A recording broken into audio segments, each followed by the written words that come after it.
Washington to designate a new training base in Biloxi. What had been a makeshift airport, a Navy shipyard, a golf course, and private land totaling 40% of Biloxi's landmass was sold to the U.S. government to form what became the Army Air Corps Station No. 8 in 1941. The streets were either just sand or those that were built up for the heavy foot traffic was covered with fresh oyster shells from the oyster plants in Biloxi. And in the morning, we might get a little shower. And in the afternoon, when the hot 90-degree sun came out, the stench from those oyster shells was sickening. We didn't look forward to that at all, and especially when you were going to the mess hall. By the time you got to the mess hall, why, you'd lost your appetite. In the early days, buildings were constructed, and Army Air Corps Station No. 8 was growing fast. By August 1941, the first group of recruits arrived for basic training. On the, where the marina is now, no grass, strictly sand, very few trees. And if we lost a tool during the day, when we inventoried our toolbox to turn back into the tool crib in the evening, we had to dig around in the sand and stay there until we found that tool. Otherwise, we would answer to somebody for losing a tool. Army Air Corps Station No. 8 was designated Keesler Field in honor of 2nd Lieutenant Samuel Reeves Keesler, Jr., a Mississippi World War I war hero. Keesler grew up in Greenwood, Mississippi, and fought in World War I as an aerial observer with the Army Air Service. He was killed in 1918 after his plane crashed behind German lines. It was customary to name bases after fallen war heroes from the era, and 2nd Lieutenant Samuel Reeves Keesler, Jr. was a perfect fit. Shortly afterwards, the United States was thrust into World War II with the bombing of Pearl Harbor. Throughout World War II, Keesler churned out mechanics and technicians by the thousands to help in the massive air presence during the foreign campaigns in Europe and beyond. Many of the graduates went right into teaching far and wide, so Keesler was directly responsible for the growth of air power during that era. The Air Force became its own branch of the military in late 1947, and in January of 1948, Keesler became an official Air Force base. Shortly after, Keesler was designated an Air Training Command installation. After the war, Keesler had proven itself as a training mecca and took charge of the radar school and radio operations. By the early 1950s, Keesler shifted his focus away from airplane and mechanics courses and focused more on training and technology. I was greeted to Open Bay Barracks, which we had at basic military training, because they had not completed the triangle at that time. So we did what they called in those days backlocked for about 3 weeks. That was additional duties, everything from Ship Island 1 week, building everything, to anything on the base that they needed, because we were self-contained. There was no contractors. We had to do it all, clean the yards, pull KP, feed, do all of that. So that was the big difference. And then later we got moved into the triangle area where it was a little more comfortable. The growth of Keesler was impressive. Large building projects like the Triangle Housing Project were solidifying Keesler's place in the Air Force. By now, Biloxi had embraced Keesler and began to feel the positive economic impacts it had on the community. This was a raucous area. I'm telling you, they had a lot going on in Biloxi. They had nightclubs, they had joints outside the gate. We always had to go in uniform and have a pass, and you had to check in on time. But there was a lot going on in Biloxi. You ride the buses, and it was more or less segregated. You sometimes in the front, sometimes in the back, but it was a totally different thing. And Keesler was a mainstay for Biloxi, a mainstay. With control tower and radio operator courses in the late 50s and the major addition of personnel and administration courses in the 60s, Keesler had its highest student load to date. By the mid-60s, Keesler had become known as the electronics hub of the Air Force. No matter who you are, from where you may have come, whether officer, airman, civilian, or representative of a foreign government, as you travel along Mississippi's Gulf Coast, past the historic Biloxi Lighthouse, you have one thing in common. You are nearing the Electronics Center of the Air Force, Keesler Air Force Base, to join the student rank. From basic training, you remember tests, hundreds of questions, an interview, and the results showed you had the aptitude to become an electronics technician.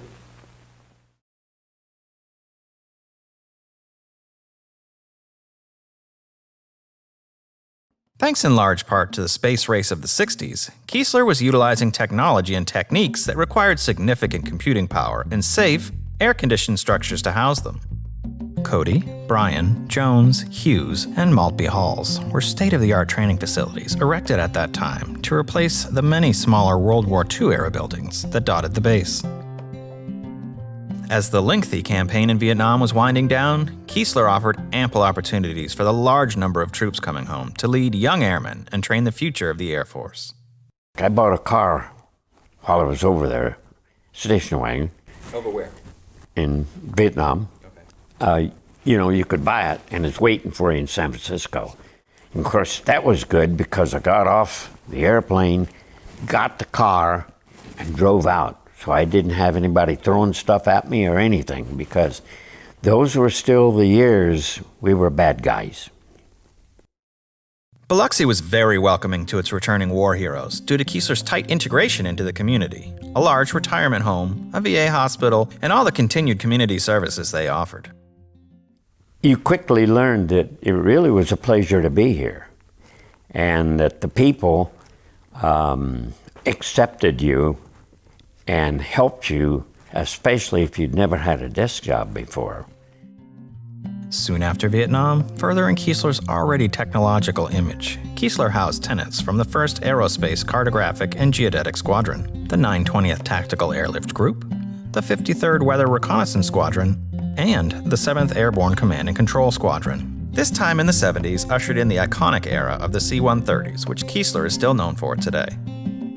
Throughout the 80s, Keesler kept up with the rapid pace of technology by creating prototype interactive video discs, which eventually spread government-wide as a standard teaching aid. As the 80s came to a close, so did the decades-old threat of global nuclear war, with the collapse of communism and the iconic dismantling of the Berlin Wall.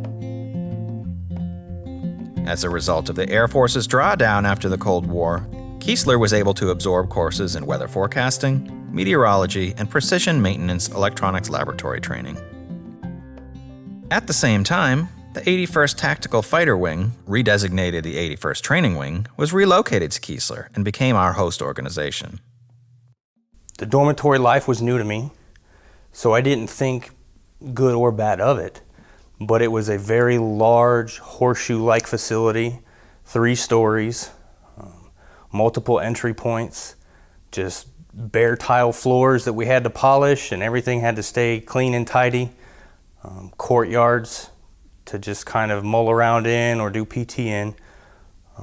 But it was not a very high-tech, awe-inspiring, you're in the greatest Air Force type of environment.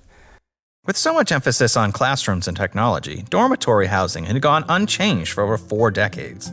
The Triangle Vision project was implemented to update and condense the 50s-era training dormitories to the modern age. The resulting buildings were advanced, spacious, and secure.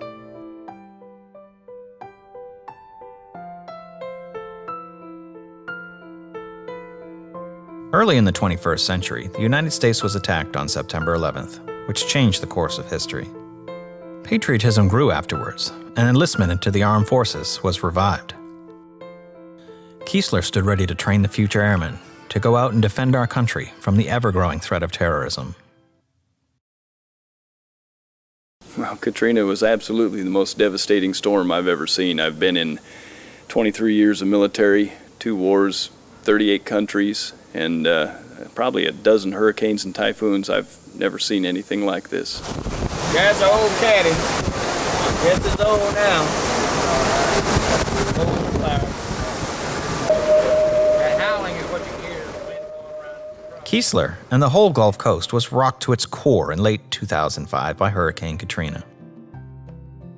While Keesler had fared well in the storms of the last century, Katrina caused close to $1 billion in damage to the base alone.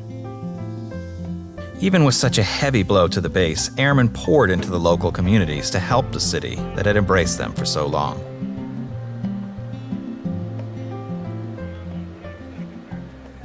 Today's facilities are amazing. When I came back after Katrina and saw the kind of dorms our airmen are living in, I couldn't believe it. We have entry control. Everybody is internal to the facilities. You don't have to worry about external threats. Everything is just modern. We have cameras now. We have alarm systems. We have all kinds of things to ensure their safety so they can just focus on their airmanship and their technical training. Keesler bounced back following the devastation of Hurricane Katrina. Major renovations to almost every structure were completed. Keesler now has stunning new on- and off-base housing, a new state-of-the-art commissary and exchange, new dorms, and a luxurious Bay Breeze event center. Just a few years after its devastation, Keesler won the coveted Air Force Installation Excellence Award and received $1 million for standard of living upgrades. The future of Keesler is bright. Technology and innovation continue to be cornerstones for the Air Force, and Keesler stands ready to teach and train the next generation of airmen.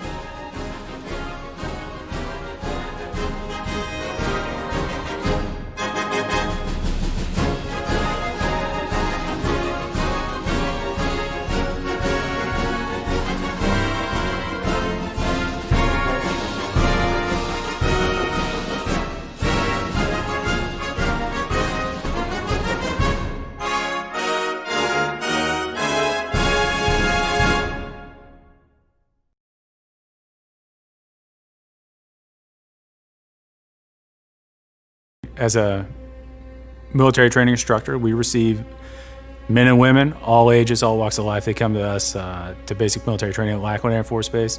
And from that very first minute, we start laying that foundation of our core values, Air Force core values, teamwork, leadership from the very beginning. It starts from the beginning, but throughout all the 8.5 weeks, we need every minute of it.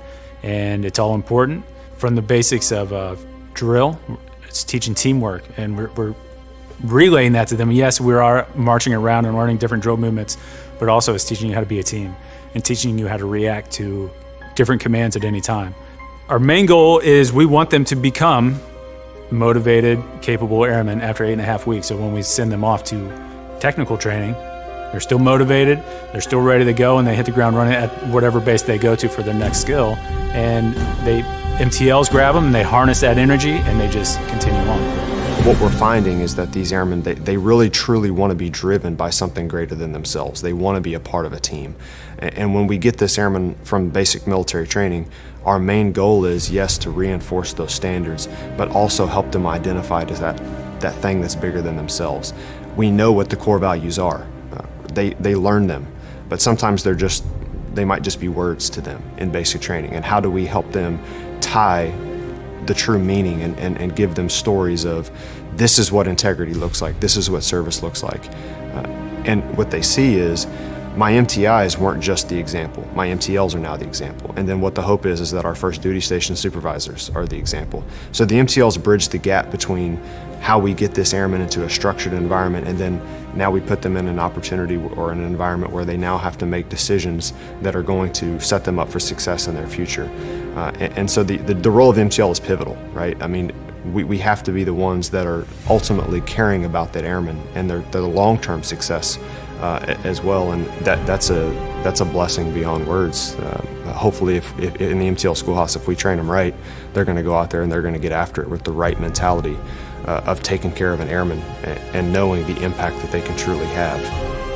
And these are the airmen MTIs and MTLs deliver to the operational Air Force.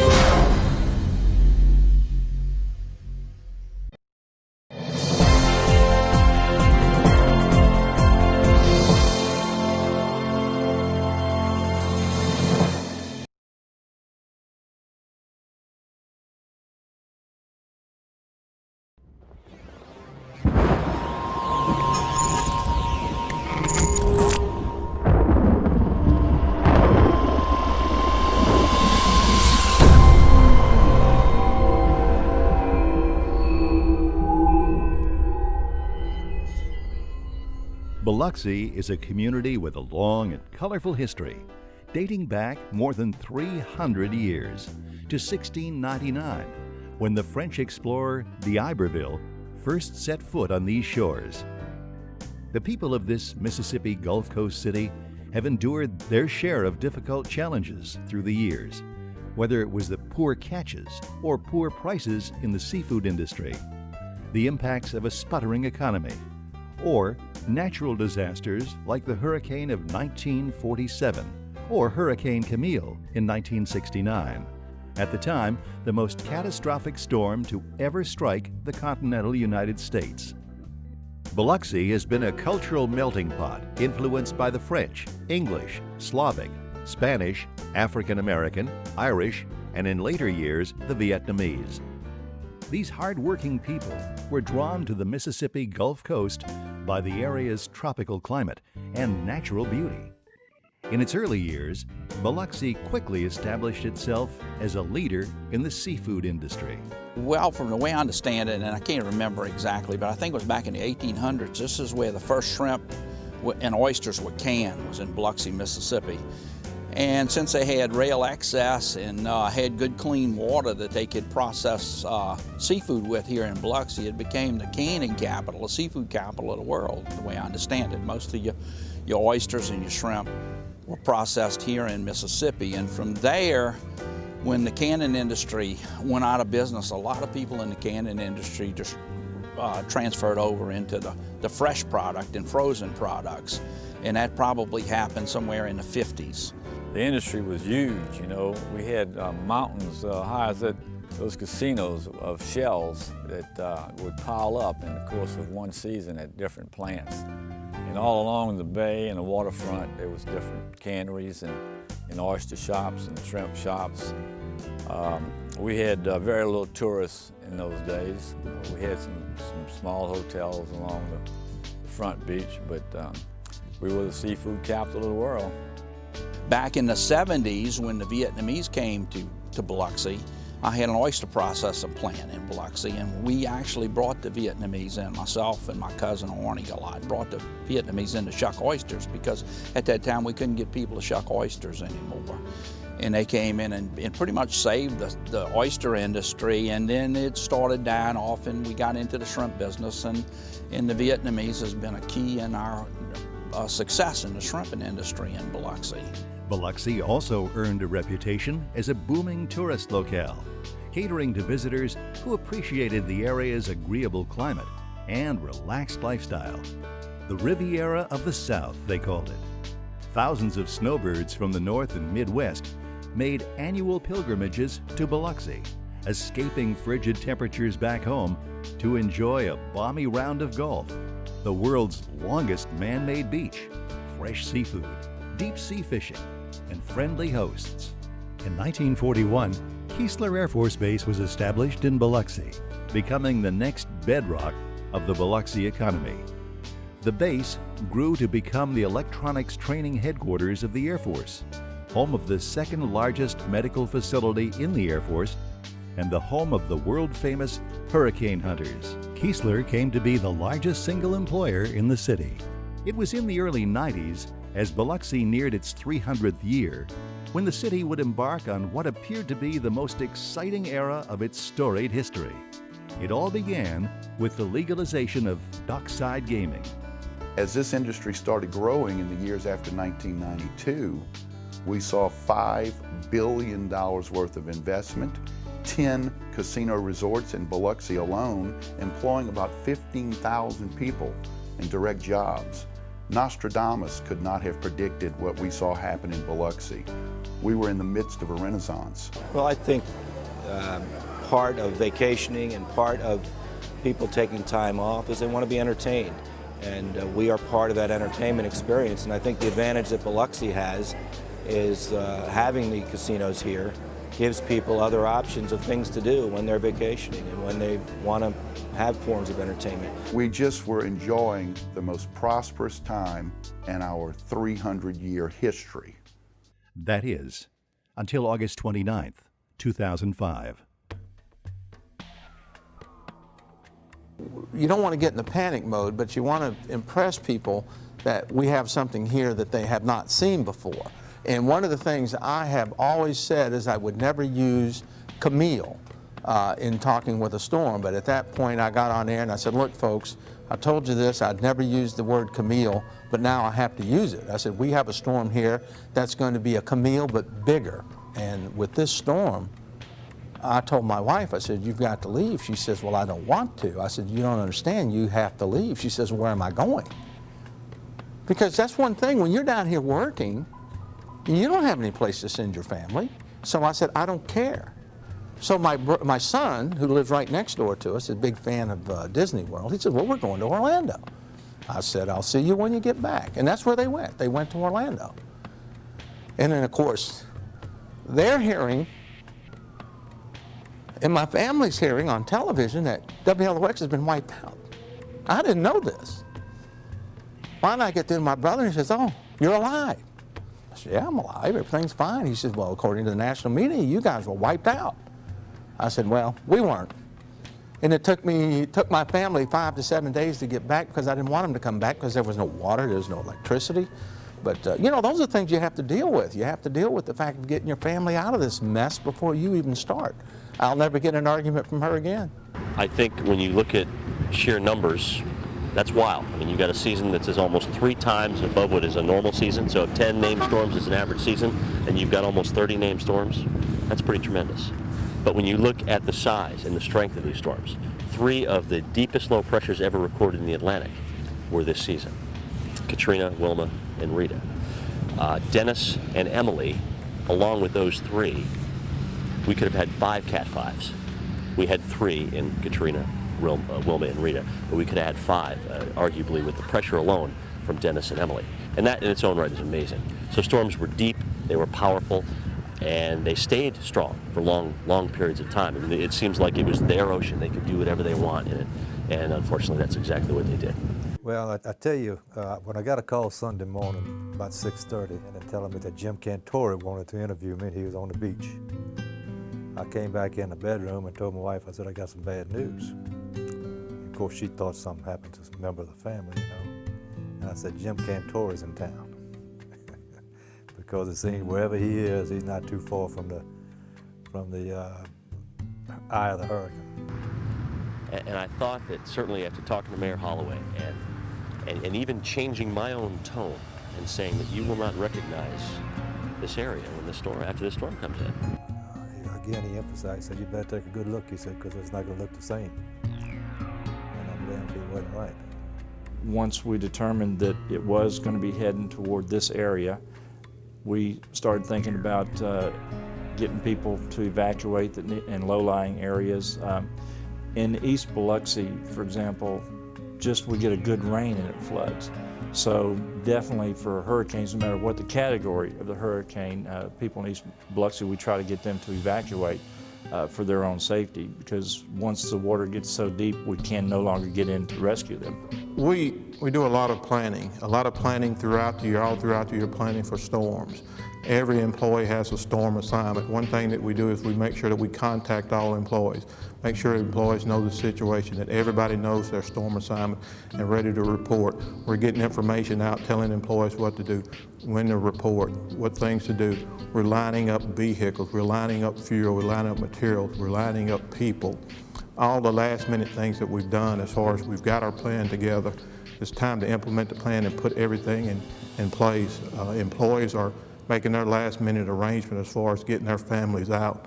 We were doing the routine things that we usually do. The fire department's always ready for emergencies, so there's not a lot of big things we need to do. The men need to be doing getting their families taken care of, because they're gonna have to come to work and not be able to worry about them. They need to get them in a safe place. Those type things were being done 48 hours out.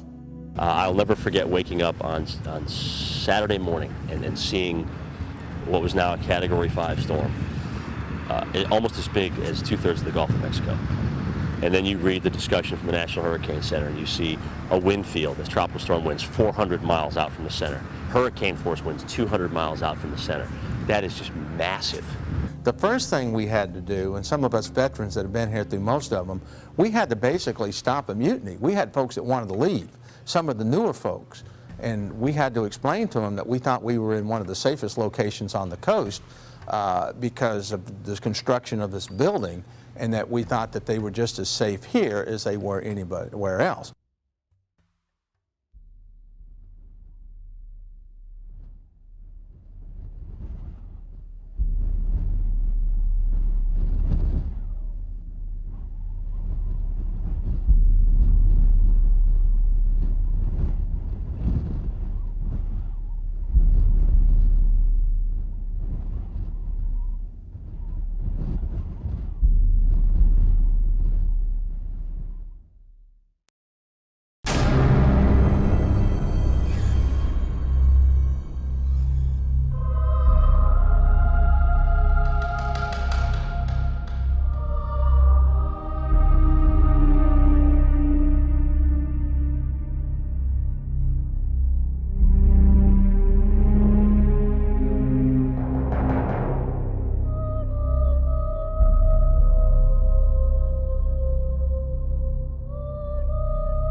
Friday is when people started really taking this thing serious, and it was projected to make landfall somewhere like on a Monday.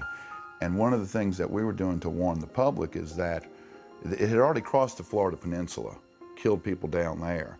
And one of the things that we were trying to communicate to the residents of Biloxi is that, hey, this storm has killed before, and given the chance, it will kill again. And you need to take this serious, and you need to begin evacuating. And so City Hall, we stayed there. The mayor was there with his wife. We had a council member there and a few other city employees. And the building was built in 1903, 1904. It's Italian marble, 3-story building, and it just seems like it's a safe place to be. And you could look out on the north side of City Hall, away from the water. You know, the waterfront's on the south side of City Hall. But as you could look to right on the north side of City Hall, and you could see cars actually floating in the water. They were bobbing like corks in the water, like toys in a bathtub. And then there was a tough decision that had to be made by the police and fire chiefs that at a certain point they had to pull their people off the streets. And all that time they were having these emergency calls coming in from people who could still get through on the phone lines saying that I'm still in my home, I can't get out of my home. And the poor dispatchers would end up getting some counseling for them because of the things that they were hearing. And then the next day, whenever they would be hearing about these bodies recovered, they were wondering if those were people that they had spoken to the night before. Some people called as many as 4 or 5 times to tell them, look, I know there's nothing you can do for me, but I just wanted to call and tell you who my next of kin was. Just stay on the 3rd floor. Okay. Okay? And if worse comes to worse, do what you have to do to save, and we'll get somebody out there as soon as we can. All right, well, if work comes to work, my name is Ida Hunzo, and I got my family I love them.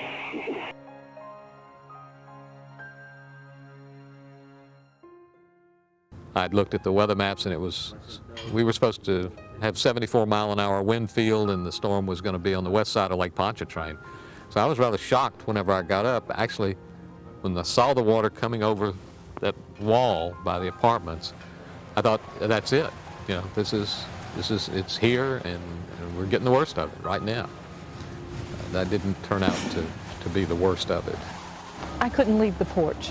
I needed to see everything that was happening. I needed to watch. I needed to keep an eye on. I could catch through the porches on the street, could catch a little glimpse of the trim work on the beautiful little 100-year-old trim work on this porch. So I kept watching to be sure it was still standing, and I was watching the debris come up the street and the surge and the waves break and watch them get bigger.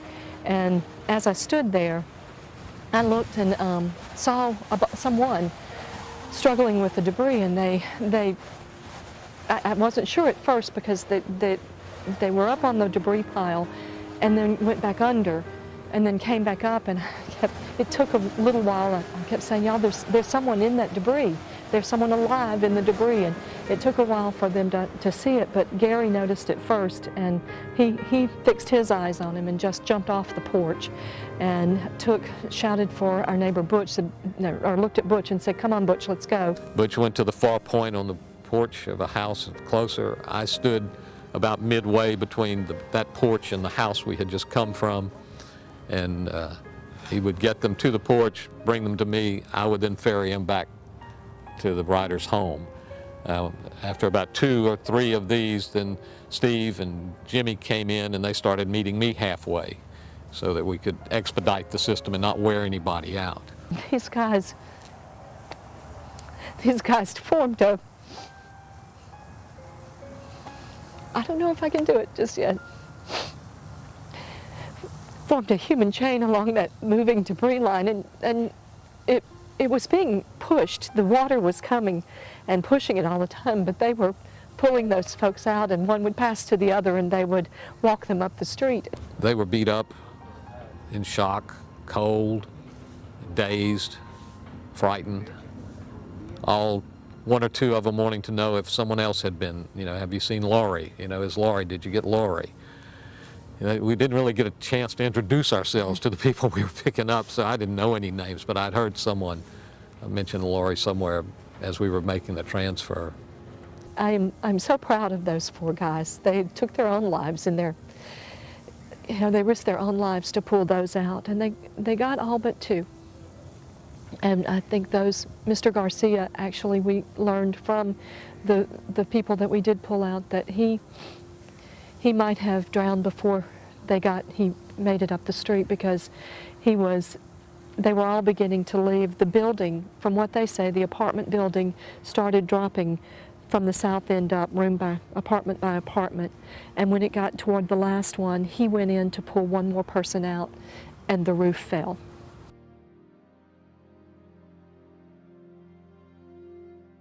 When the storm came in early the morning of the 29th, of course, we started getting calls for help, through our dispatch.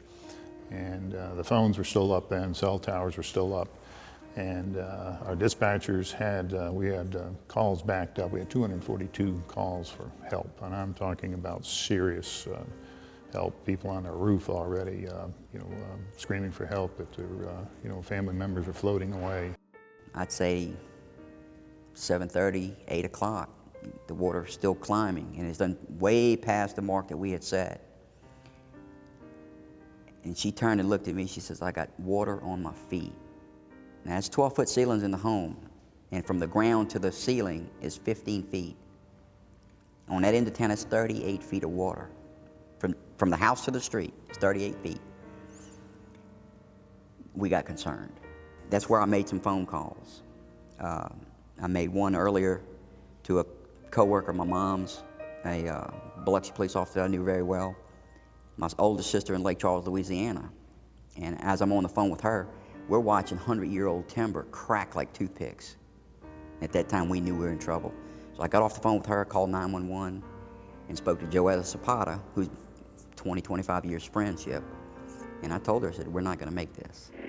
Biloxi Police and Fire. Joe. Yeah. This is Lou. I just want to let you know that me and Mama are going to die. Where at? We're trapped in our house at 126 Pine Street. I've never had that feeling in my entire life. And, you know, going back, reflecting to the tape, I can hear that, you know, I was a little excited, but she calmed me down enough to do what I needed to do. Are y'all in the attic, Lou? Yes. We cannot get to the roof. It's blowing too hard. Mama can't swim, Joe. We're going to die. Okay, Lou. I know there's nothing to do. I just want to let you know. Well, just stay on the phone with me, Lou. And at that moment, the whole back window of the room that we were standing in just blew out. The whole wall just blew out. So we got this big, humongous view of what's going on. And we started making a little turn with, I guess it was with the surge or whatever, but just the top of the house. We thought we were in a two-story house. And y'all are on the second floor? Yes. Okay. So there's nothing we can do. Do y'all have any life jackets anywhere, Lou? No. No life jackets? Do you have any coolers? Mama, hang on to that cooler. So we were in the water actually for about 9 hours before it even started to recede. And we were watching stuff float by, we were watching stuff fly by. I had contemplated at one time of maybe, hey, let's get out of here and go to this house next door. You know, we could just push her across. We watched that house disintegrate. About 3:30, I looked out and I saw a couple of people still walking around in the water was still up a little ways, and they were walking around. And I knew where we were. The fire department was like a block and a half, and there's always firemen at a fire station no matter what. I told her I'm going to go get us some help.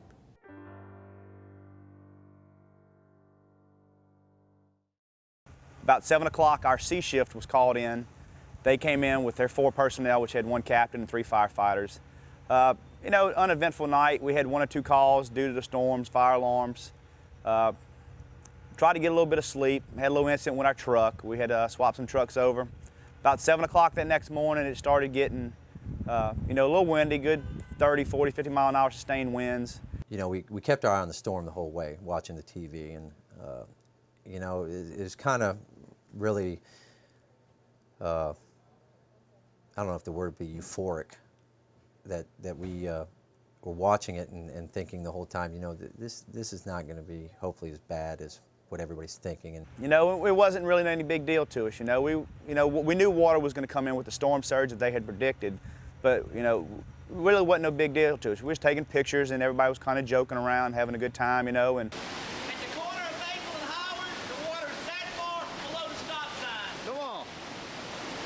the water had already started rising up to the front of the station. It started coming up to the ramp. And then we started getting a little worried. You know, we thought, well, maybe it's going to be a little worse than we thought it was.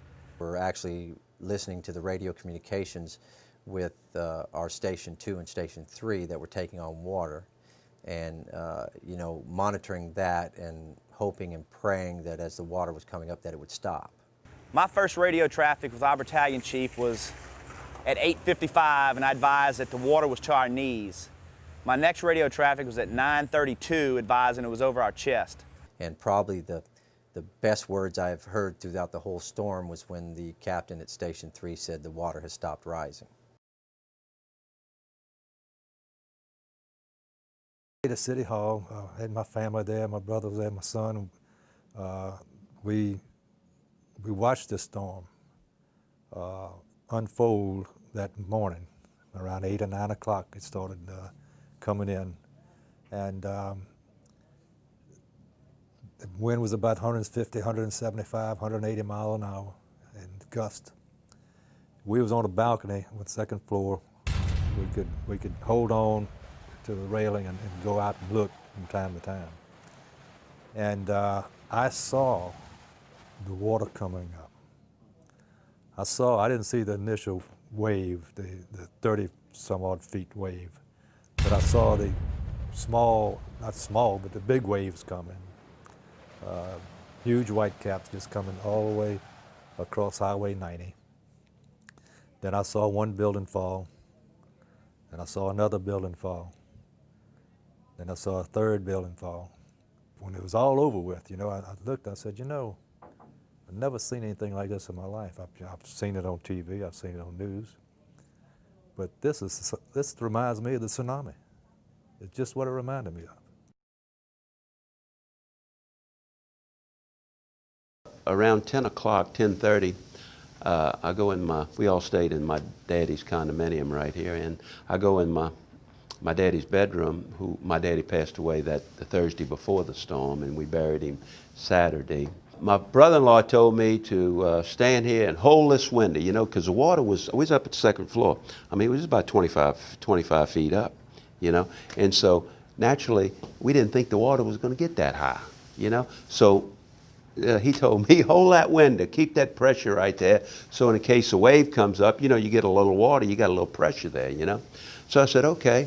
So I did that a couple times, and I felt like I was serving a purpose, you know what I mean? And then on about the fourth wave, I turned around, looked back, and all I saw was a big brown blob. And it burst through that window there. I felt like 5 linebackers hit me at one time, knocked me backwards about 15, 20 feet. And so I had all cuts all over me, and so I get up, and I'm a little stunned, but I'm all right, you know. So I walk in the kitchen, and see I had blood running down my leg. Well, so what happened was, you know, I got cut on right here. I tell everybody, my gluteus maximus, you know, thank God it went in that big muscle. And so I laid there probably, I laid there, and my wife got duct tape and made like stitches on there to close the wound. Also applying direct pressure, unbeknown to her that I had a sliver of glass in my gluteus maximus about 3.5 inches long and about 1.5 inches wide. Lionel, he lives down the street, and the water got in his living room and got probably about, you know, about 2 or 3 feet from the ceiling, and he was standing on a coffee table.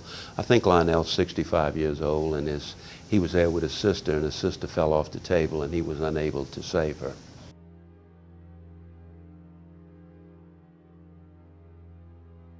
My sister and her friend was in the next room.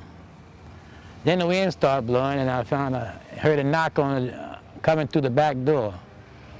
The water was coming in the door, coming all at once.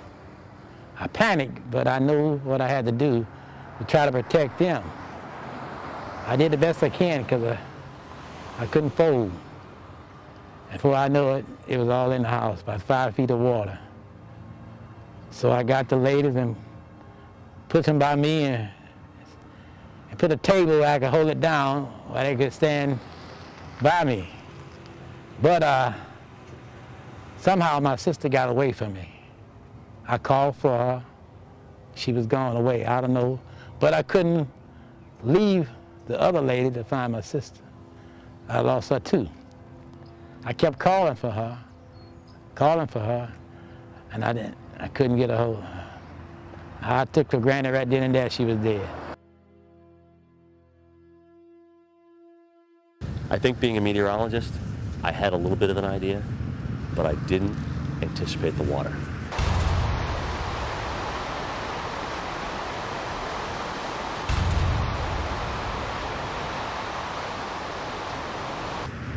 I thought, okay, Camille, 24.8, that was a Cat 5, this thing is going to landfall as a 5, we won't be that high.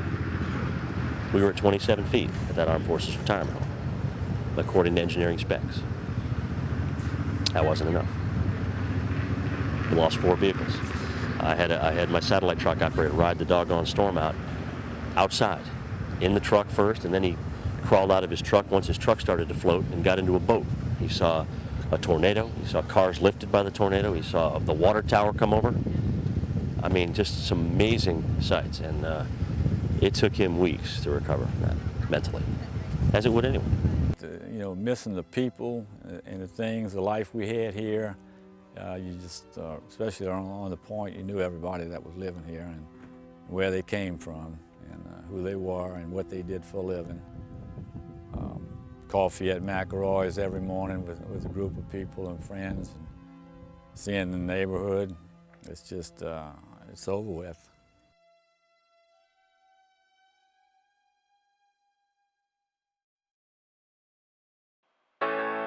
Goodbye, my Biloxi.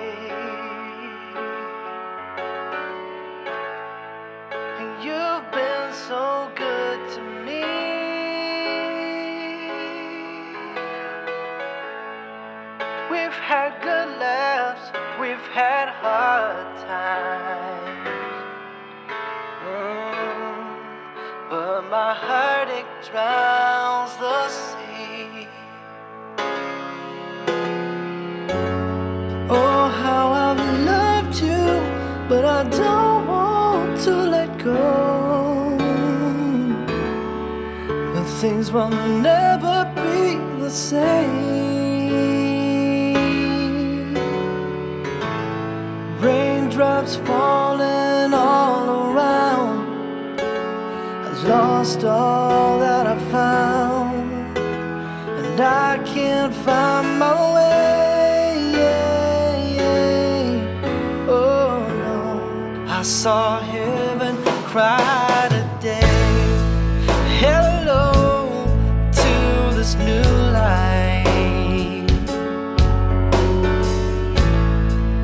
I'm not sure just what to say.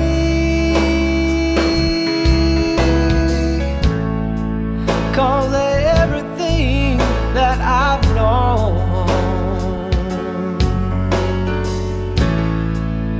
has all been washed away.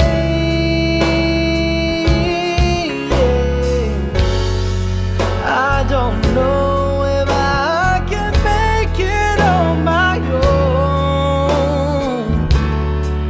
I just need you to believe.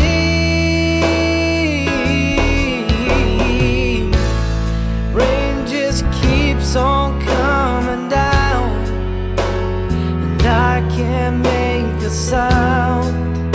I'm just stuck here with this pain. Oh no, I saw heaven cry today.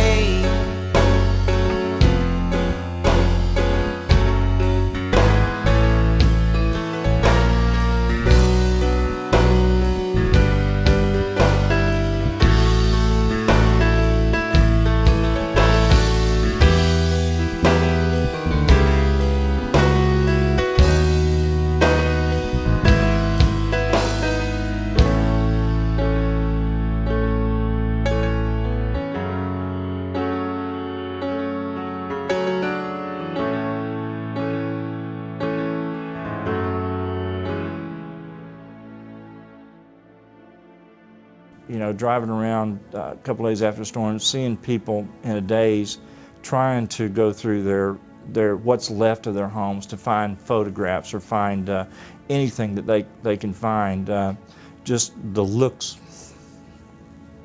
on their face. Vincent Creel said it right after the storm. He says, you know, I think Camille was responsible for 200 more deaths today. And that's exactly what he was saying. These people that stayed thought, well, I survived Camille, so this can't be any worse. And, you know, it was a fatalistic attitude. When we left the porch and finally the wind died down enough that we felt comfortable in walking back down to see if the house had survived, we had to climb over the debris pile. It was huge, and we managed to get through the debris and onto our neighbor's porch and look and see the house standing.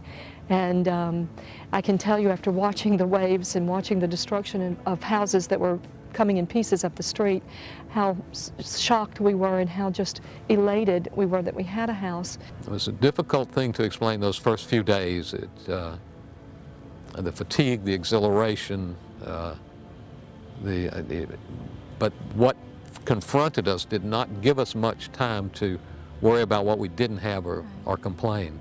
It was just things to do. Just to go walk down the street and make that corner and look, and there's nothing. That whole entire Pine Street, on Pine from First to Howard, we had the only remnants of a house, which was just the wooden floor.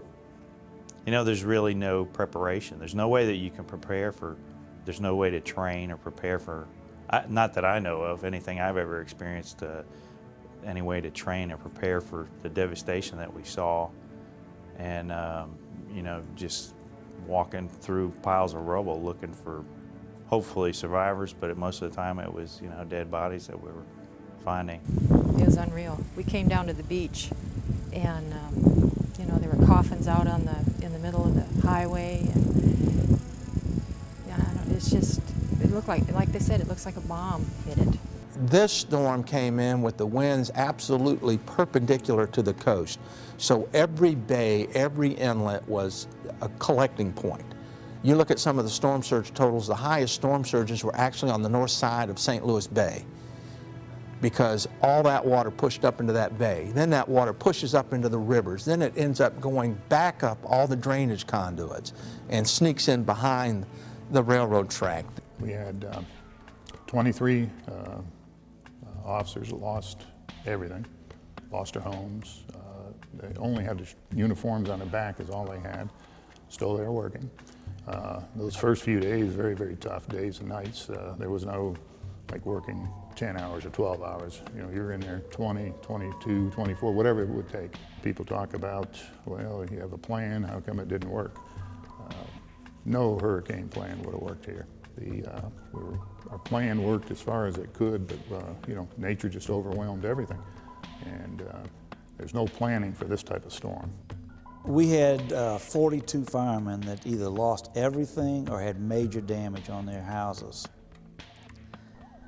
And quite frankly, that number seems to change every day. It seems like we find another fireman that really hasn't come forth and said he'd lost everything. But the firemen that were here on duty knew that they had lost everything, and really, I asked several of them, I said, do you need to go home or and check on your house or anything? And they said, Chief, my house is gone. I'd rather just stay here and work. Some of the areas in Biloxi is totally devastated. We lost over 6,000 structures. And I don't know where a lot of those people are now. Every time you drive by, there's something different that you didn't see or that amazes you, because I think not being here, for so many people that saw it on TV and whatnot, they just can't fathom this. You almost would have to say, from a broadcaster standpoint, this looks like a movie set, because you know sometimes you see cars floating in the air. I mean, we all seen Twister and The Day After Tomorrow, those kind of movies, those weather movies, and that's what it really reminded me of. And I thought that would be the best way to describe it to the people at home. You just can't fathom whole buildings just kind of crumbled. You can't imagine thousands of 18-wheeler cargo trailers just displaced inland a half a mile and stacked up like dominoes. Nothing was as it had been. Know this area like the back of my hand, and I was lost. There's just no way of describing it. There's a distinct line from Lee Street east where when you turn the corner off of Howard, you can see literally from the beach to the bay, and we've never been able to see that before. I think it was just, no one anticipated the damage would be that substantial. When I first drove down there, it's very emotional. I looked at the barges in particular that were moved from the Gulf across Highway 90, sitting there, and you look at the size of those barges and you understand the power of this natural disaster and that it could move something that large, that far. It's just, as I said, you drive down 90 and it's not like things are just crumbled, they're just gone, and you'd see slabs where big buildings were. I just want them to realize now, they've now said that this is a Category 3 storm. I find that hard to believe, but it was. People need to really, really be aware, not frightened, not scared, but take appropriate actions. Prepare, make your plans, and listen to the authorities. We don't try to get people to evacuate just because we're scared.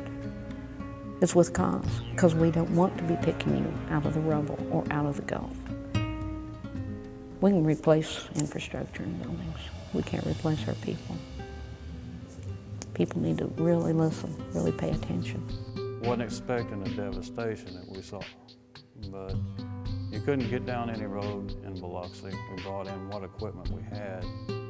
We had 47 trucks. 3/4 of our equipment went underwater. So we used what equipment we had to go ahead and start trying to get some kind of path for these vehicles, police and fire, and search and rescue. The scale of Katrina was just unbelievable as compared to anything that we've seen. You know, we had a worst case scenario, what we thought a worst case scenario would look like. And it just exceeded all of our expectations as far as when the storm come in, the amount of damage. Seen a lot of wind damage, but the incredible amount of surge and water damage was just unbelievable. Our biggest concern was get cash out to the people. You don't have to get a lot of cash because right after the storm there really wasn't many places that you could buy things with. But right after the storm, we opened up a couple of days later. We limited withdrawals to customers and non-customers to $50. The following week, right after the holiday, we limited it to $100. About 2 or 3 days later, it went up to $500, then $1,000. Then about 2 to 3 weeks later, when the FEMA checks started coming in, we raised that limit to $2,000. When I saw the devastation, it hit me. It hit me hard. I saw the devastation from 47 hurricane. As I mentioned, I was 10 at the time. I saw the devastation from Camille and Elena. But this was different. All of our personal vehicles are behind the station, and of course they were all flooded. You couldn't see the tops of them. I walked to the back of the truck, and I looked out, and I saw this dog sitting on top of one of our vehicles, and it was solid green.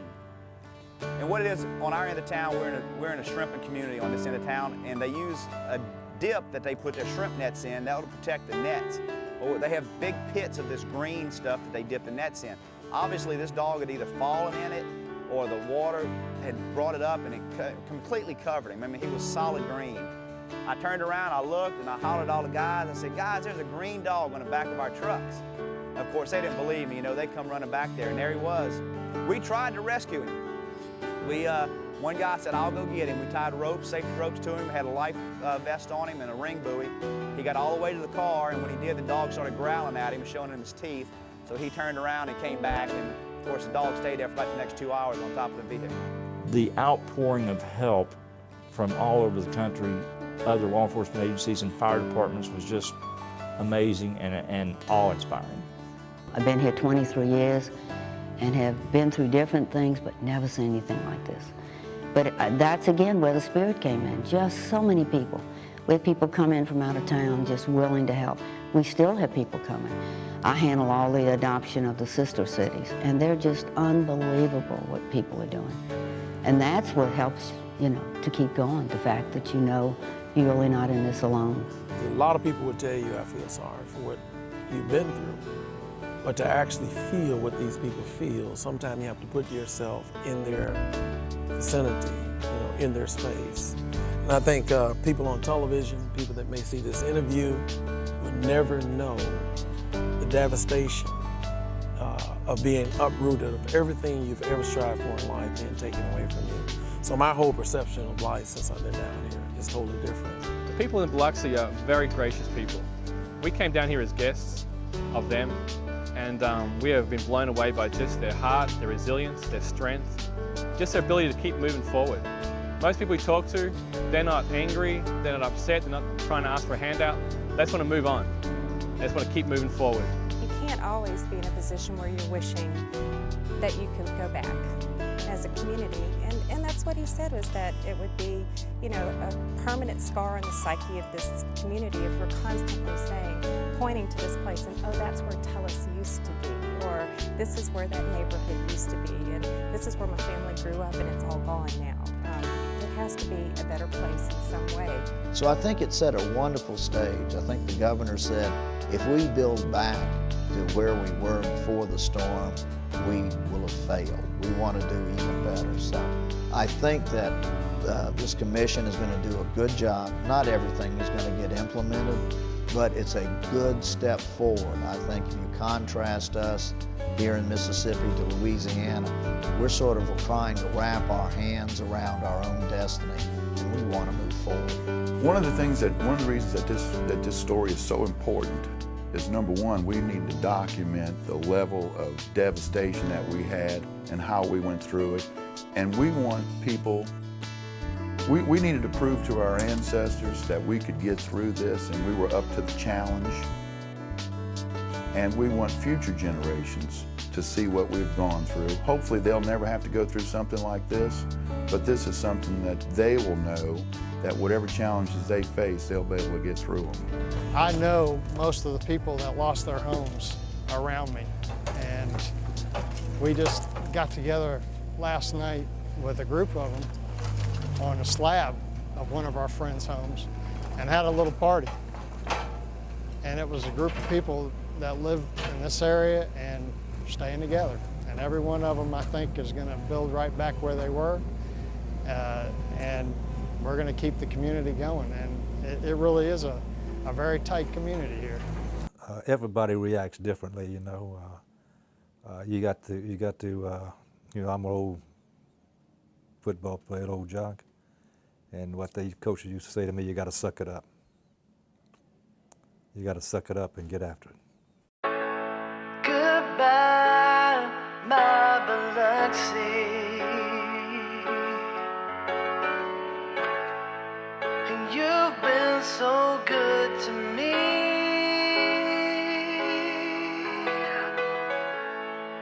We've had good laughs, we've had hard times.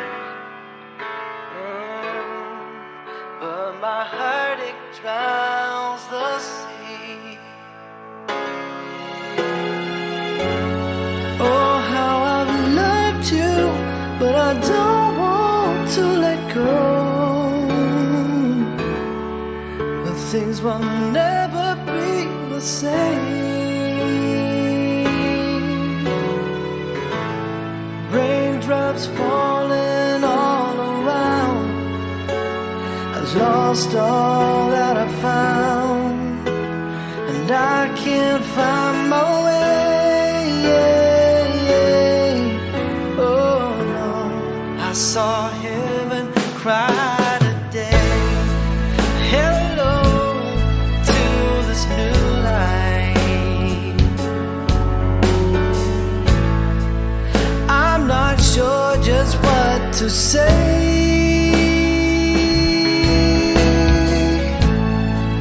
Cause everything that I've known has all been washed away.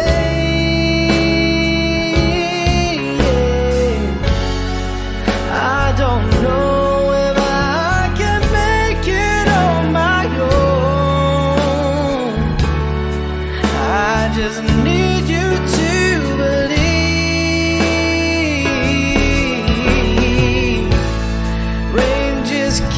On coming down, and I can't make a sound. I'm just stuck here with this pain. Oh no, I saw heaven right today.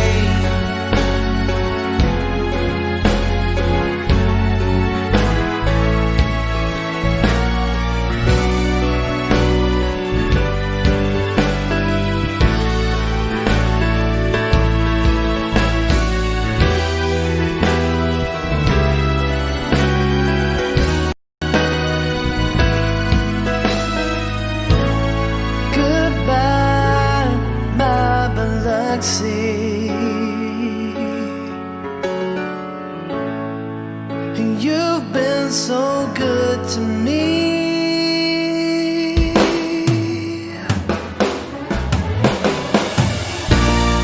Now the sun comes out again.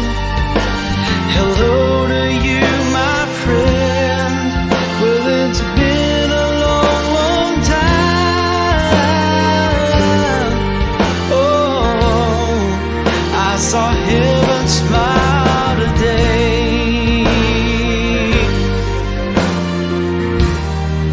I saw heaven smile today.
Hurricane Katrina, an epic event in the history of Biloxi.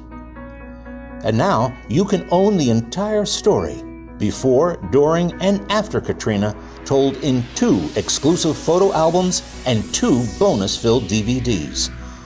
The Complete Katrina Experience is the story of the people of Biloxi and the Mississippi Gulf Coast, and their resolve and resilience. The 2-volume set lets you experience life before Katrina.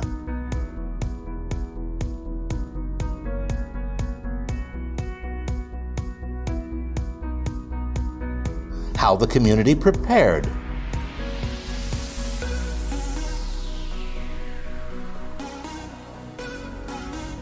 And the devastation of the storm.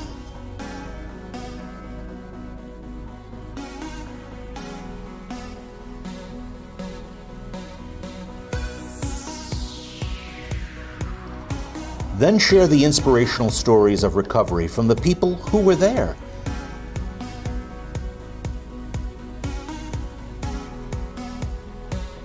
And see how Biloxi and cities across the Mississippi Gulf Coast went to work rebuilding.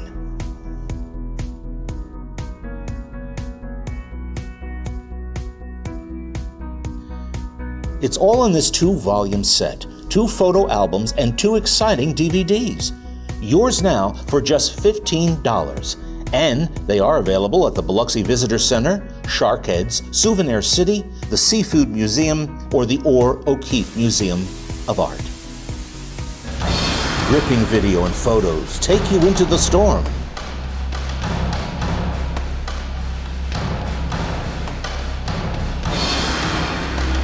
The Complete Katrina Experience takes you inside the story, our story, with the heroes and survivors. We're trapped in our house at 126 Pine Street, and it's falling apart. Your house is falling apart? Yes. Are y'all in the attic, Lou? Yes. We cannot get to the roof. It's too hard. Mama can't swim, Joe. We're going to die. It's also a story of hope and recovery, of neighbors and community. You'll get special bonus features like the history of Biloxi with vintage photos, a first-hand account of the people who built Biloxi's seafood industry,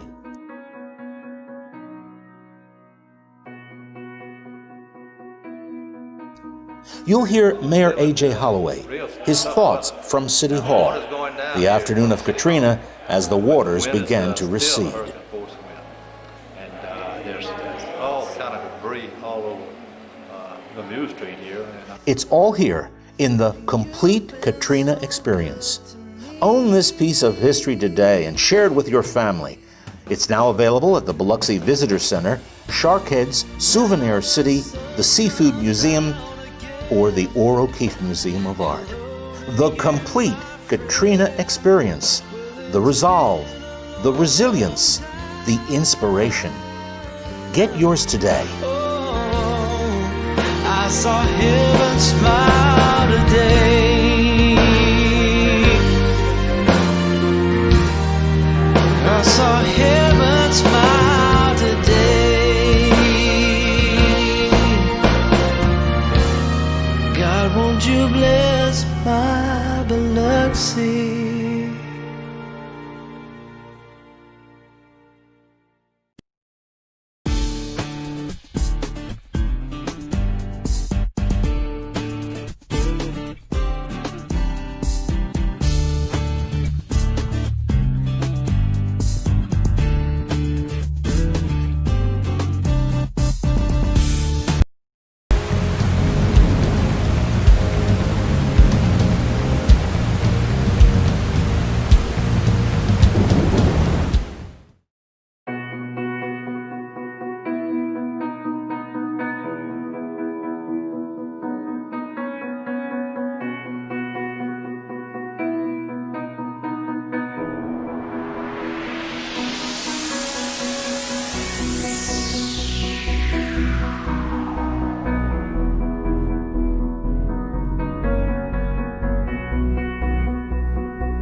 first person I want to bring up here, though, is the person who is responsible for this gathering here tonight. It's an idea that she had last year to bring together all of the agencies and the vendors that work with storm preparation, and tonight is the second annual presentation of Are You Ready? Ladies and gentlemen, please welcome the emergency manager for the city of Biloxi, Michelle Crawley.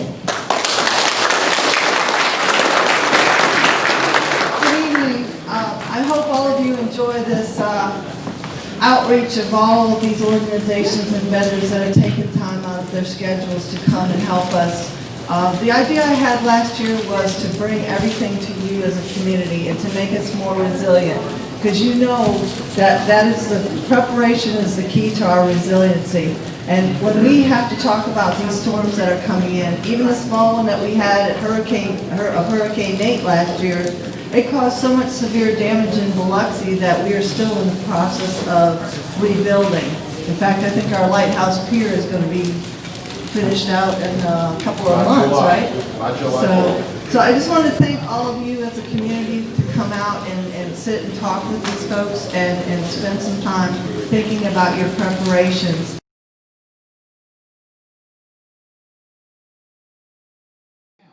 We're going to tell you what you can expect to see in the hurricane season that begins on June 1st. And please welcome Matt Stratton, the EMA Deputy Director of Harrison County. Hello, Matt. It's great to see the crowd here tonight, and I know that we have to be prepared for all types of hazards here in Harrison County, but hurricanes is our focus for this evening, and certainly with the season coming up soon, definitely want to be sure that everybody has all the information that they need for that. So as was mentioned, I'm Matt Stratton, Deputy Director for Emergency Management. My boss, Lacey, is out of town, so he asked me to come speak with you this evening. But definitely just want to take a couple minutes to make sure everybody understands the dangers associated with these tropical cyclones. That includes hurricanes and tropical storms. And that's because they really pose a huge threat to our life and property here in this area of the country. Hazards from strong winds to tornadoes, rip currents, strong waves, heavy rain, storm surge, these can all work together to create problems for us here in Harrison County. And that's just the direct hazards. If you think about it, people can have medical emergencies as they're preparing or evacuating. There can be chemicals and other hazmat contaminants that are spilled during a storm event. And so these dangers pose a real threat to us, to our lives, and to our property. Since the last 50 years, over 2,500 people have lost their lives in hurricanes and tropical storms. And so we need to be prepared so that it doesn't happen to us. Unfortunately, about half that number, half of that 2,500 have been in Louisiana and Mississippi. So it's a real concern for us. You might have heard in the news that in the last hurricane season, the 2017 hurricane season, it was the costliest ever. Over $370 billion in property was lost as a result of a series of hurricanes. That includes Hurricanes Harvey, Irma, Maria, and to a lesser degree, Hurricane Nate here in our area. Yeah, I'm not sure what caused that, so I'm just going to talk loud and let me know if you need me to speak up. So we have a variety of experts that are going to be talking to you about preparedness this evening, and I know MDOT in particular is going to touch on the evacuation routes, but I want to make sure that everybody understands our hurricane zones, and I do have copies of this map on my table at the back here, and depending on where you live, you may or may not be in one of our hurricane evacuation zones for Harrison County. You need to make sure you understand where you live in relation to these zones so that if an evacuation order is issued by the authorities, that you know that it pertains to you and you do need to evacuate them. So definitely know your evacuation zone. I would also encourage you to have a plan before the season even starts. Talk with your family, make sure you understand what your plan is, where you're going to go, and what routes you're going to take to get to your safe location.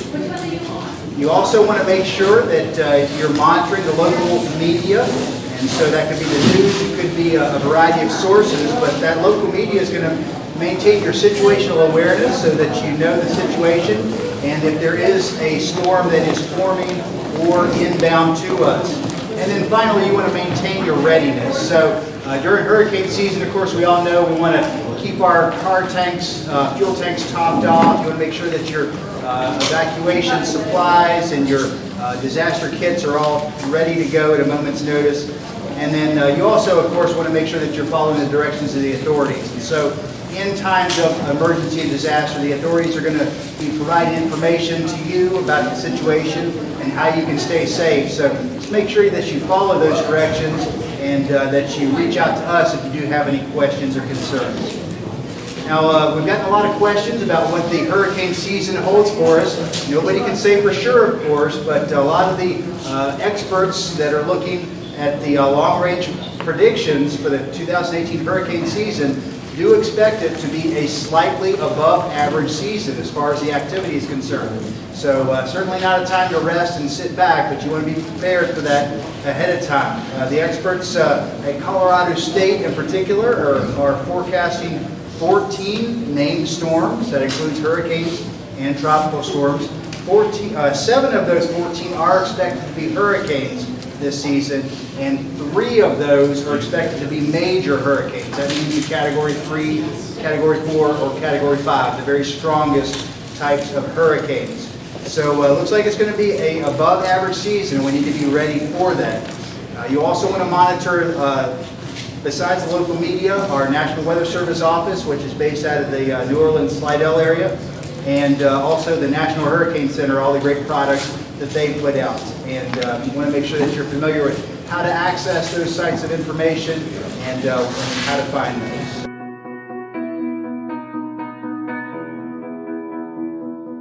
Please welcome First Lieutenant Garrett Black of the Hurricane Hunters.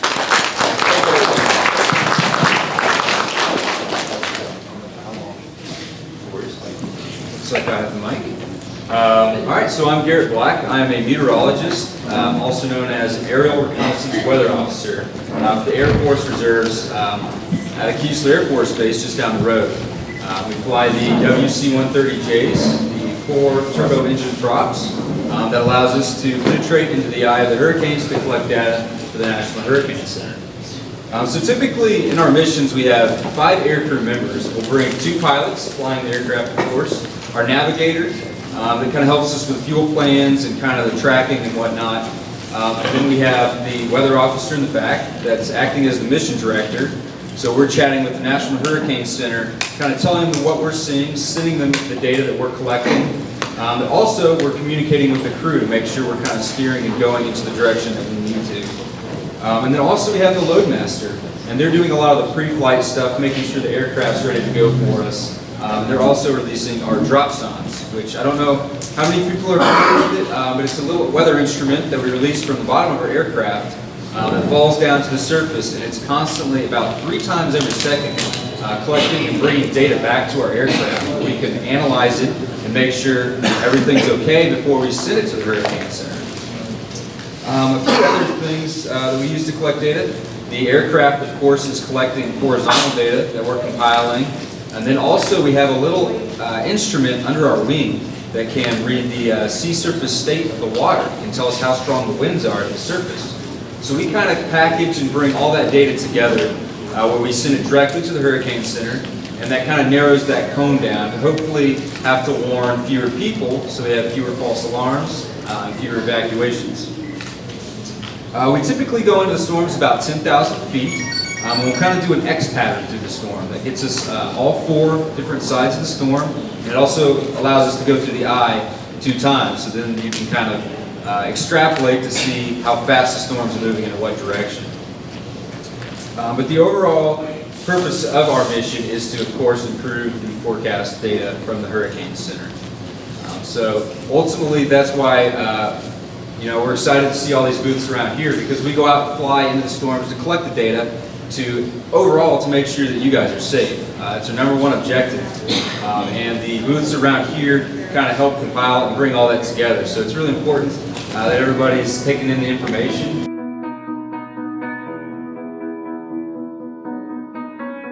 I'm I'm Robert Smith. I'm with the engineering department. We're over all city contracts, rebuilding contracts, and more importantly, debris removal. We currently have a contract with Crowder Guff, which is a contracting company. We have it set up where they can have trucks and people on the ground 24 to 48 hours after a storm event when we call them. But we base whether we call them or not just on us driving around and seeing how much debris it is. If city crews can handle it, like a small storm like Nate last year, we don't call them. Larger storms like Katrina or other large storms in the past, we have them on the ground as soon as possible. The most important thing residents can do to help the debris process is to separate your debris into the 6 categories there. The first thing that's going to come more than likely is vegetative debris and construction debris. If you can separate those on the curb first, we try to get those picked up within the first week or 2. Then we have a second sweep where they try to get the remaining of the debris, which is the large appliances, electronics, hazardous waste, and household garbage. If you keep all those separated, it will help your debris get picked up a lot faster. If it's all thrown in one pile, it may not get picked up right away, or it may not get picked up at all, depending on how bad it is. So if we do have a major event and you have to gut your house or do any debris removal, make sure to keep those categories in mind, and also get it as close to the curb as you can. Our debris contractor cannot go onto private property unless it's a special circumstance. So you can't really flag them down and try to get them to come on your property. That eats up their time. They're trying to get as much debris as fast as possible. So if you remember those categories, it'll really help us out a lot. Thank you.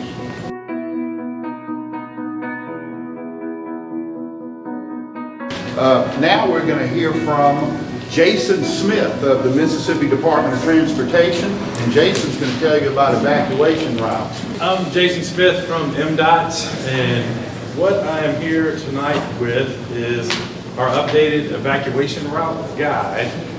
We'll pick them up back at our table there. There are quite a few, so help yourself. If you got some for your neighbors, be sure it is the one with the colorful image of the hurricane on the front, because we have updated the hurricane evacuation routes for 2018. Highway 57 used to be one of our routes that we used for folks to exit the coast and evacuate to get up north, but there is, if you know, there's a bridge on Red Creek about 20 miles up that is totally wiped out. It got hit by a truck pulling, I think it was a backhoe, and it tore it all to pieces. So we had to remove that. Right now, if you go up there, there's just a big old open space, no bridge. They were working on it. This afternoon when I came up, I got some pictures. And, there's a cement slab that they're trying to create a work bridge, but it won't be there until 2019. So you're going to have to find another route, which is why we have these maps. We also, on the maps, there's a guide that shows you where the hospitals are located, where rest areas are located. So as you are evacuating, you can, if you need some help, you have a medical emergency or something like that, you can find spots to get help, and you find where you go quicker. Also, it includes a guide so that as you're traveling throughout the state, you can continue to get information and updates from local radio stations. You don't have to search around finding which radio station. Depending on where you are on the map, we show you the coverage of the local radio station that would give you the most current up-to-date information. On the back, there's contact info for a lot of state agencies here, but also state agencies in our adjacent states. So Louisiana, Alabama, Tennessee, even Florida, I think is in there as well. So that as you're leaving and you need some resources in Alabama, you can go on this guide and help you with that. So it's good to keep in your car or handy wherever you in your evacuation kit with your important paperwork and things like that, just so you have it on hand. And also in our packs that we've got over there, there's a safety tool that has a seatbelt ripper, and it's got a little beaded blast breaker, so that if you're stuck in your vehicle and you're trapped in floodwaters or whatever, it'll help you get out of there. So, feel free to come by and grab one. for yourself, for each of your vehicles, for your neighbors, whoever you need one for. We are happy to give them to you. And then if you need more information or you need more copies after tonight, you can go on our website, which is gomdot.com/hurricanes, and you can order packets and we will mail them to you free of charge.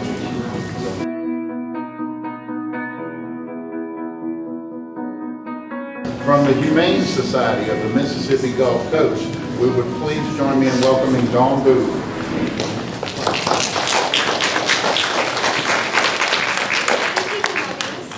Let me start with what we can't do for you. What we can't do is we cannot evacuate your animals, and we cannot take your animals into our shelter, because when the storm comes into the Gulf, we concentrate on the 450 animals that are in our care and evacuating them out of the area. But what we can do is we can help you come up with a comprehensive plan to get your animals safe, whether you evacuate to a shelter or whether you evacuate out of state. Like you, pets get very anxious during storms, so it's critical that we put some things in place for them. One, every pet should have a microchip, and every pet should have a rabies shot. Even if your dog or cat is the friendliest of animals, during storms they could bite, and the fact that they have a rabies shot helps you and helps anyone that they've bitten. It's vital that every single animal that goes into either a shelter or goes on the CTA bus has a carrier. They won't allow them in on the CTA buses without the carriers. We think that microchipping and rabies are so important that on May the 19th, we will be having a microchip and rabies clinic down at the shelter. There is a cost for that, but for the whole package of a rabies and a microchip is $25, and that will save you. That has the potential to save your animal's life. There are also things like thunder shirts, making sure that your animals have their food, water, medicines. And if you need help with that, we can help you put that package together.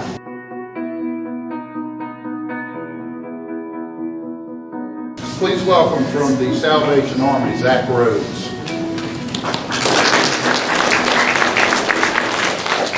Good afternoon, everybody. How y'all doing today?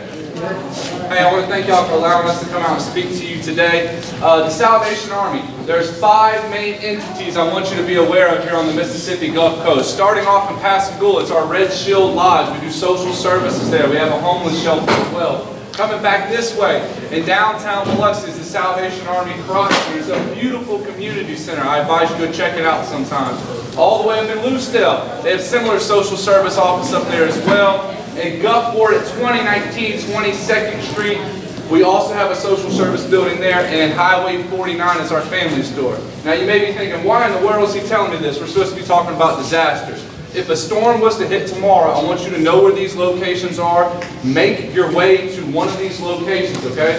They're going to be set up as what we would call a command center, a distribution center. We're going to have food, we're going to have water, we're going to have cleanup kits, we're going to have social service coordinators there to help you and to guide you to get back on your feet. And we're going to have pastors there as well to provide you with spiritual care, okay? So this is what the Salvation Army does. Again, remember those 5 different entities: Pascagoula, Lucedale, downtown Biloxi, Gulfport, and Gulfport, okay? So there's various locations you can make it to. The Salvation Army's been on the Mississippi Gulf Coast since 1908, and we've been servicing disasters here since 1969 when Kabil came through. Same thing with Katrina. You know what to expect if a storm hits tomorrow. You're going to see us coming through your neighborhood in big white canteens. We have various canteens that can serve you food, water, and different meals, okay? So keep your eyes out for these canteens. Off of these canteens will be volunteers working on these. Now these volunteers aren't going to be here from the Mississippi Gulf Coast if a hurricane hits here. These volunteers are coming in from different states, all right, to help us out. So if you're interested in that service, please reach out to me, all right? I'd love to have you for that as well.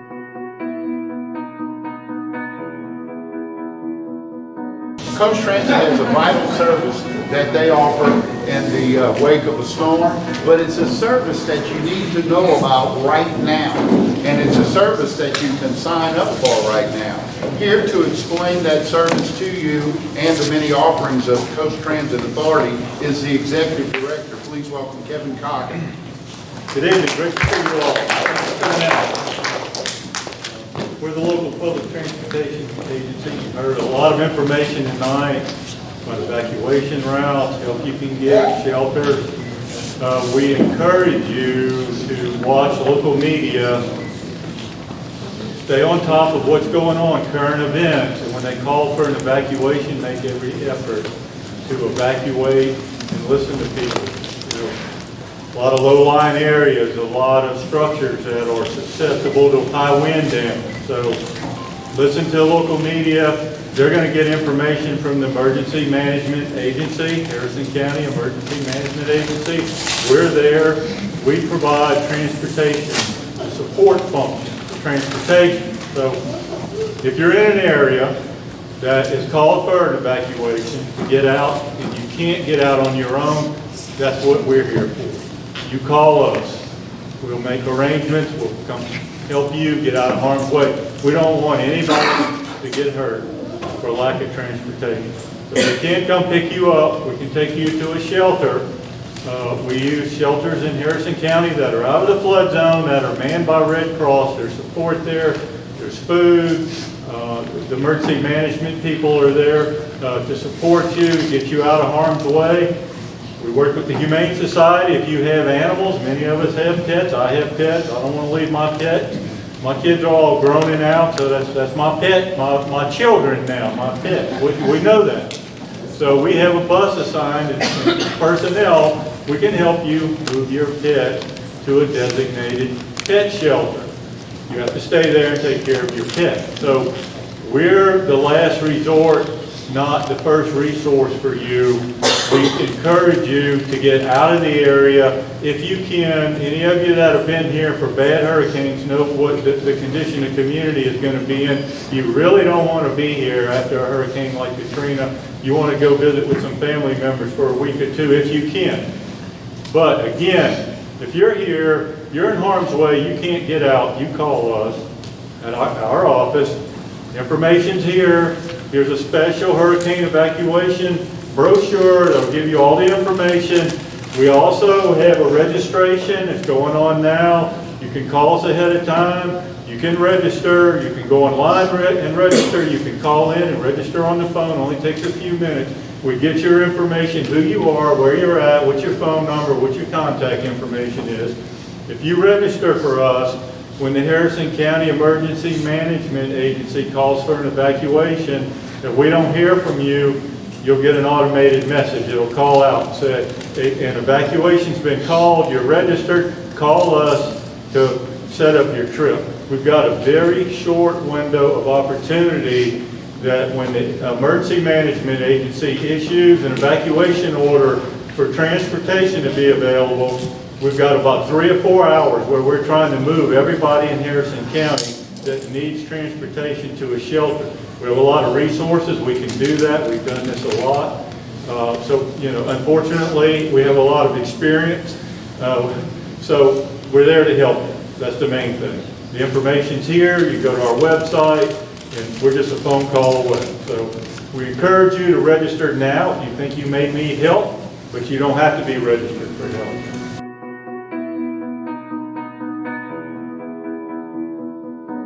Our final speaker of the night is someone that I had the honor of working with for many years in a previous life. He is a great communicator. He keeps things simple. He speaks with relevance.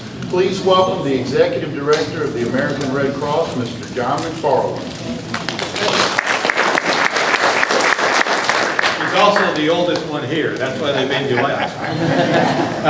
There's a lot to talk about, and what I'll do is encourage you to go by and get some of the flyers that I've got in the back of the room. But also remember that you can go on to your app store for your cell phone, and all of the information you need from the Red Cross is available in free mobile apps that you can download. They'll show you which shelters are open. They'll give you all kind of information. What I want to talk about, a couple of things very quickly. One is that Kevin used the word evacuate. The best advice, if you don't have to stay here for a hurricane, get out, and get out early. As soon as there's a hurricane watch, that's the time to go. At least get north of the interstate, where you're out of the major damage from rising tides. Further upstate you can go, the better. If you've got in-laws up there, make peace with them now.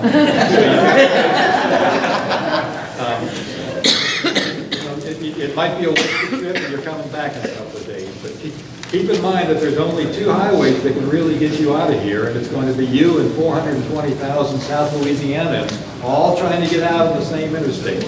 And so people wait till the last minute, and that's where we have problems. I want to talk specifically about shelters. The American Red Cross is a nonprofit, tax-exempt, charitable organization, but it's also the only one that operates under a congressional charter. We are a federal instrumentality. The Congress of the United States in 1900 designated the Red Cross as the disaster relief humanitarian agency. So what we do, we're proud to do, but we're also required by law to do it. So we're going to be here from before all the way through the end. We're going to be here long after the cameras are gone. Hurricane Katrina, for example, hit in August of 2005. I was a volunteer then. We closed our last case in 2011, so we weren't here for just a couple of weeks. We're going to be here forever. Among the things you can expect from the Red Cross is there will be shelters open, and I'll speak briefly about that. You'll have food in the shelters. There'll be first aid. There'll be trained nurses. They're not Red Cross employees. They're professional nurses who donate their time to us. There'll be mental health professionals because there's a lot of stress, and they'll be there for you. We'll have ERVs, emergency response vehicles. They look like giant ambulances that will be going through the neighborhood for weeks at a time, for weeks after the storm, providing hot meals. So if you have a home to go back to, you'll see the Salvation Army or us. One of us will be there feeding you 3 times a day. They'll also have nurses and mental health professionals on board. We'll also have trucks going through neighborhoods providing emergency supplies, tarps for your roof, bleach, cleanup kits, comfort kits, bottled water, hand tools, things like that to help you if you're home, and caseworkers. We'll also be providing at the emergency financial assistance to people. But remember, we are not your insurance company. That's your responsibility. So, we put people up in a hotel if that's what they need. We'll provide them money for emergency medicine or baby supplies or whatever. But when they come to us because I lost my 76-inch screen TV or I've lost, that's not us. On shelters, this is what I want to emphasize. There are 2 kinds of shelters. And let me back up even more and say, we don't own the shelters. The shelters are the county's responsibility. So when storms come, the county emergency managers will designate which shelters are open. They won't all be open. That's why I won't tell you now which shelter to go to. It will depend on the storm. One of the things you don't want to do is put people in a shelter that is on a road that tends to flood, because you don't want them to get trapped in there. Depending upon which direction the wind is coming from, what the anticipated intensity of the storm will determine which shelters will open. So as Kevin and others have mentioned, once there's a hurricane watch, pay attention to the media. It breaks my heart to having worked 42 years for a newspaper to tell you to watch television and listen to the radio, but they'll keep you up to date on which shelters are open. When they're open, they become our responsibility. Now, there are 2 kinds of shelters. One is what we call an evacuation shelter. That's the shelter that's open to get you out of the storm so that you can live through it. You're only going to be there a short period of time. There aren't going to be cots out. So bring along a pillow or a blanket or something to sit on. There'll be chairs, but we don't put cots out for a reason. There will be refreshments. There'll be water, juice, soda, coffee, fruit, snacks, energy bars, granola bars, things like that. No hot meals. The reason we don't put cots out is the ADA, the Americans with Disability Act, requires 10 square feet per cot. And in an evacuation shelter, a lot of people are coming in there to get out of the storm. And if we put cots out, there'd be no room for people. There are cots in the building waiting. And if somebody absolutely needs one, we'll put one out. We don't like to do it because if we put it out for one, then everybody wants one. So for the evacuation shelter, it's a good idea to bring along a blanket or something to sit on, bring a pillow or whatever. You're only going to be there until the storm passes through. That's an evacuation shelter. Once the storm passes through, those shelters become residential shelters for people who don't have a place to go back to. And they will stay open as long as needed. They will have cots. There will be 3 meals a day. There will also be caseworkers in there. There will be the nurses and the mental health professionals. And like I said, the caseworkers to work with you one case at a time to see what other assistance is needed. So I just want to remind you of that. We had a good exercise last year. Hurricane Nate was the first real storm that we've had since Katrina. And a lot of people were upset because it was their first one, and they got to, the closest one here was the Iberville High School. And they got inside and they had to sit on the floor for about 4 hours. And they wanted cots. And I mentioned that's the reason we didn't do it. If we would have put the cots out, there wouldn't have been enough room for all the people that were there, because a lot of people obviously showed up. But once it transitions from that emergency shelter into the residential shelter, then you've got everything you need. Let me stop there and see if there's any questions. John? Yes, sir. A shelter is not a place you want to go. No, that's why I say get out. I'll tell you this, along the coast, there are 14 shelters that will likely open in the event of a hurricane. There are more, but there are 14 that normally open right away. Altogether, we could probably house about 7,000 people. There are 420,000 of us down here. So that's why I say if you don't have to stay here, go. You can always come back. No, and especially if you have to stay in a shelter for a while. Again, after Katrina, I worked as a shelter worker. And you know, I was staffing a shelter Thanksgiving weekend. That's a long time for people to have to be in a room, you know, about the size of this, sitting on a cot 10 feet away from somebody else and eating box lunches and spaghetti at night. It's not a hotel. It's not the best place to be. You will be taken care of. It's better than being out in the street. And I don't want to downplay it. I mean, we do our best to make it as comfortable as possible. But if you can, leave. If you need us, we will be there. Any other questions? Download that mobile app, it's free. Or those mobile apps. Be sure you've got insurance. Please, if you're a renter, renters tend not to have insurance. It is very inexpensive. Like I said, we can find you another apartment or we can help you find another apartment when it opens up. We can give you some emergency assistance, but we can't replace everything you lost. So be sure you have insurance. If you have special needs, as Kevin mentioned, we do have special needs shelters. There will be a shelter designated as a pet shelter. And as I said, we do the best we can. The last thing I'm going to tell you is this, if you're new here. Living near the Gulf of Mexico, there is always a threat of hurricane. Hurricanes are an amazing force of nature. They need to be respected, but don't be afraid of them.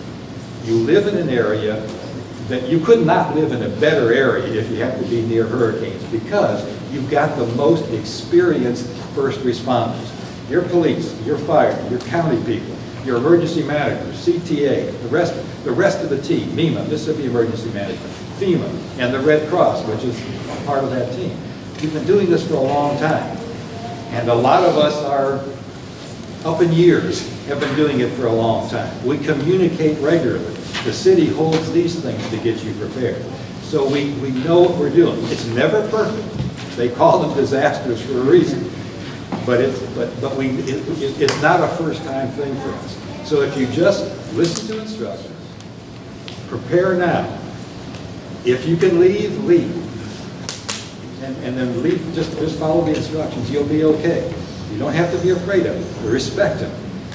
And one of the things I wanted to make sure you get, if you haven't picked up the sheet, you can also go to the website, is there's one of the sheets says returning from a hurricane or flood.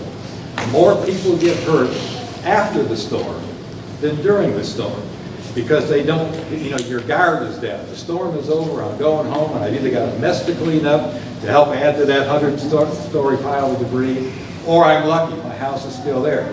But you don't think about the fact that that high wind and those tides bring in critters to your yard that aren't usually there. And that's when we see a lot of snake bites or a lot of spider bites, because people are out in flip-flops and shorts starting to clean up the debris.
Yes, I was in Katrina in 2005. Me and my 3 grandchildren, my daughter, my husband, and my uncle. He's totally handicapped. I went and looked out the window. The water was in the backyard. I'm like, oh my God. And as we get ready to try to find a way up in the attic, I'm trying to get my children in the attic, so my husband made it in the attic. He got all the children up there. Oh Lord, the water got up so quick. So we got him up there in the attic, and then it was me trying to get up there in the attic. Water was steady rising, it was rising quick. So I put the life jacket on my uncle, and I told my grandchildren, when they looked outside, the water was already up to the roof of the house. So I said, y'all got to get out here and we're going to get in the tree. So the children looked out and said, oh no, Grandma, we can't swim all that water. I said, yes, you can. You're going to hold on to the roof, and we're going to walk. It was, thank God for the tree was broke. It had a limb under the water that they can walk down on that limb underwater. But I dare anybody touch that tree, because that was the tree of God. I tell you, that was his hand. Didn't realize that we needed that hand.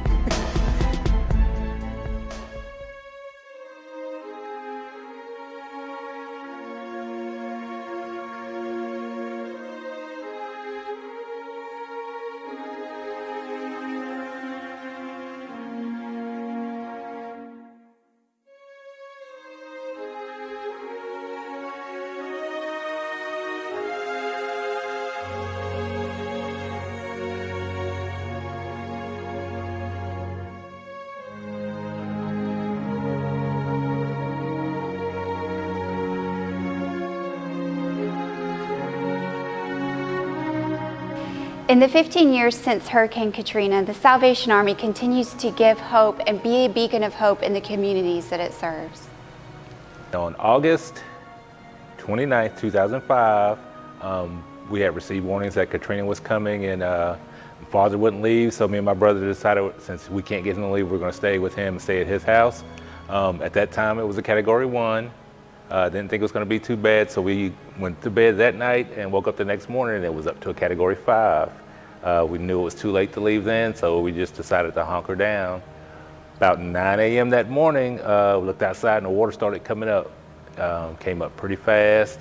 We were texting back and forth with friends who had left, wanting to know how everything was going on. We told them the water was coming up, and within an hour, it had gone from nothing to about 10 feet. Luckily, we're in my dad's house, and we were able to get upstairs and not have to go through the attic or anything. And we looked outside. You could see people's furniture floating down the street. You saw cars floating down the street. And probably around 12 o'clock, as quick as it came in, and went out in about an hour or two. So we went out to see the kind of damage it had done there. And I had a house that was 2 blocks from my dad's house, so I figured I'd walk around and see what my house, or what was left of my house. Got 2 blocks over, looked at my house, said, okay, looks pretty good, not much damage, maybe some flood water inside, and I opened the front door and my house was completely split into 2 pieces.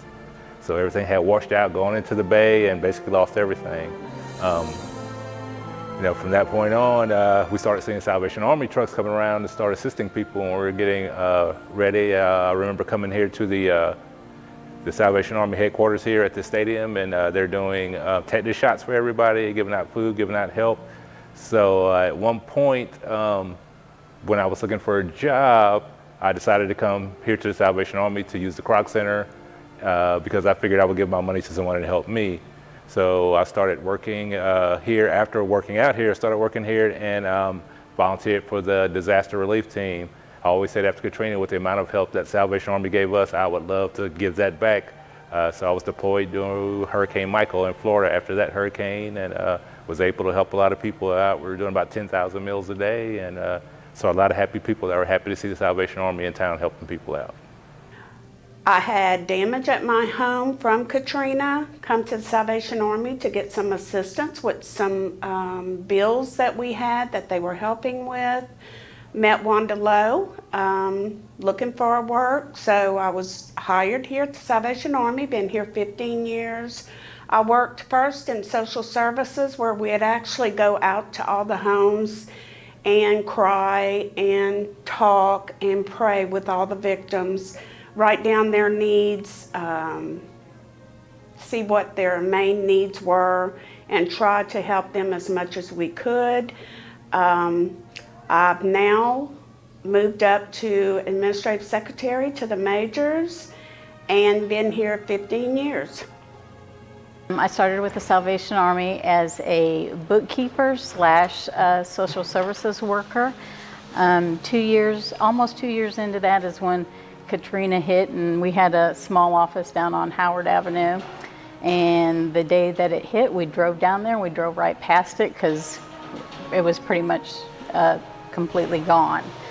So we just put ourselves in the parking lot.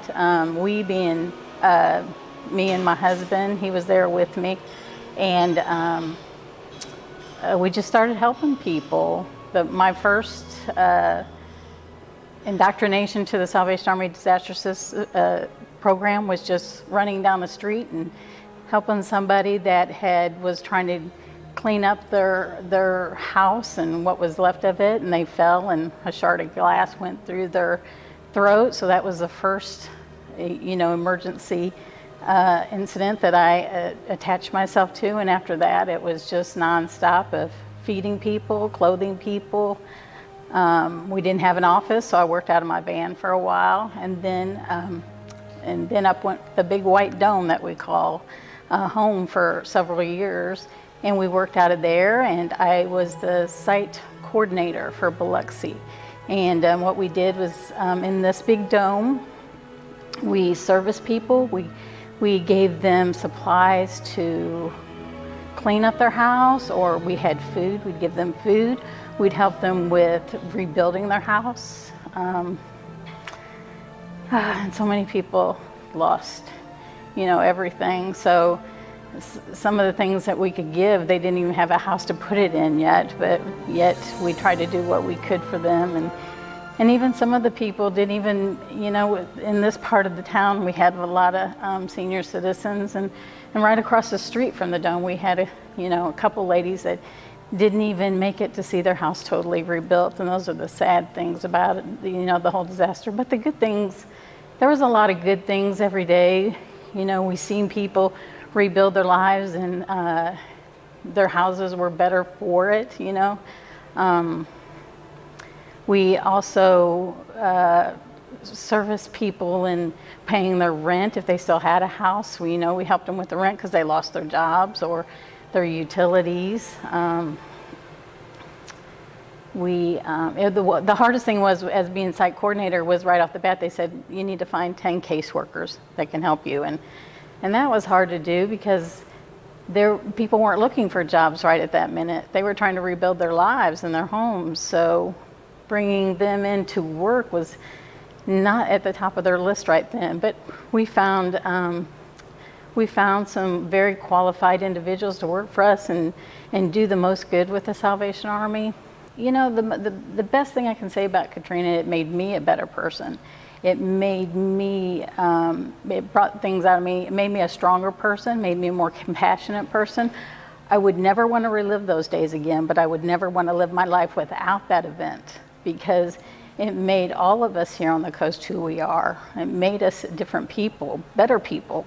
In 2005, after Katrina had hit, it had been about 2 weeks. We were living without power. Hot meals, hot showers were hard to come by. We were in Biloxi putting a blue tarp on a friend of mine's roof, and he said, man, about this time, the Salvation Army rolls by, delivering meals to people who need them.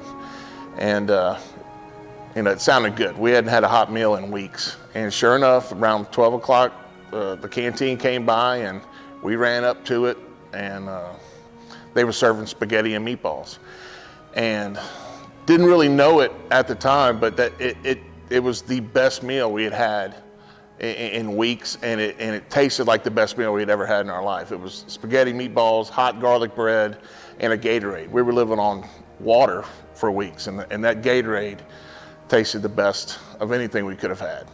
And now that I work for the Salvation Army and have been deployed on a number of disasters, I know what those people are going through. And so I know what it feels like to get a hot meal at a time when people are hurting the most.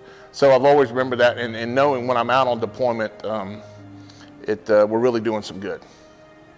Just before Hurricane Katrina, the Salvation Army acquired this property, and because they did, A huge dome was erected after Katrina to help bring this community back to life. Now this Croc Center has come and it is now a beacon of hope to the east end of Biloxi. In 2005, when Hurricane Katrina hit the coast, my husband and I were Salvation Army officers serving in Moscow, Russia. But upon our arrival here in 2018, with our very first hurricane that came towards the coast, we realized that there is a great impact that is still felt from that Katrina hurricane. And we find that people are very interested in helping, in volunteering, but yet there's a sense of stress and a change that occurs whenever a hurricane comes our direction. And so we work very carefully with our staff and with our communities whenever anything comes our direction. We are already on it, looking and waiting and seeing how can we help, how can we make a difference. We cover 6 counties here with this area command, and with or without a hurricane, we are ready to serve. We serve through our social service offices. We have in Gulfport, soon here in Biloxi, over in Pascagoula, up in Loosedale. So every county is serviced in these lower 6 counties of Mississippi. I remember when I was a teenager and hearing about Hurricane Katrina and the devastation that it caused for all those along the Gulf Coast. Today, as an officer in the Salvation Army, I am able to serve those very communities where the devastation occurred. Today, the Salvation Army is serving in many communities, and our biggest need is volunteers. You can serve as a volunteer in a variety of ways along the Gulf Coast, whether in our food pantries, our family stores, or with our ministry teams. But currently, we need volunteers for our disaster services. You can serve both locally and going to other disasters that occur in our areas. You can register for your disaster profile at disaster.salvationarmyusa.org. And once you complete your profile, you can contact our area command office and they can get you set up and sent out to serve those who need your help. Becoming a Salvation Army officer helped me live out that dream and that passion of helping other people. And now we're living in a time where we're presented again with a disaster, a pandemic crisis, COVID-19. I don't think anybody could have ever expected this to happen. We know about sicknesses throughout, our communities and cities, but like the whole world has been affected by this. And again, I had that feeling in my heart, what can we do? And now as a pastor, I have more influence, of course, and resources to do the things that I was inspired to do when Katrina happened. And instantly we thought about ways that we can help our seniors during COVID-19. You know that they're the ones that, are most impacted, the most vulnerable ones, and they're the ones that should, be in their houses, but, many of them don't have people to take care of them or provide food for them. And so my team and I put together a plan to go out and feed seniors in the community, seniors that we didn't know at one time, but now they've become part of our families. We go out and we serve our seniors on Monday, Wednesdays, and Fridays. We fix them homemade meals. Ministry, I didn't think was like cooking was part of my ministry, but I love to cook. And so what I started to do was think of meals, home cooked meals like chicken parmesan, spaghetti. I've made them, grilled chicken, hot dogs, sandwiches. And I don't think it's necessarily about like the food that I make, but it's that somebody thought about them. And to see their faces when we come to their doors and present like this hot meal, it just changed my entire world.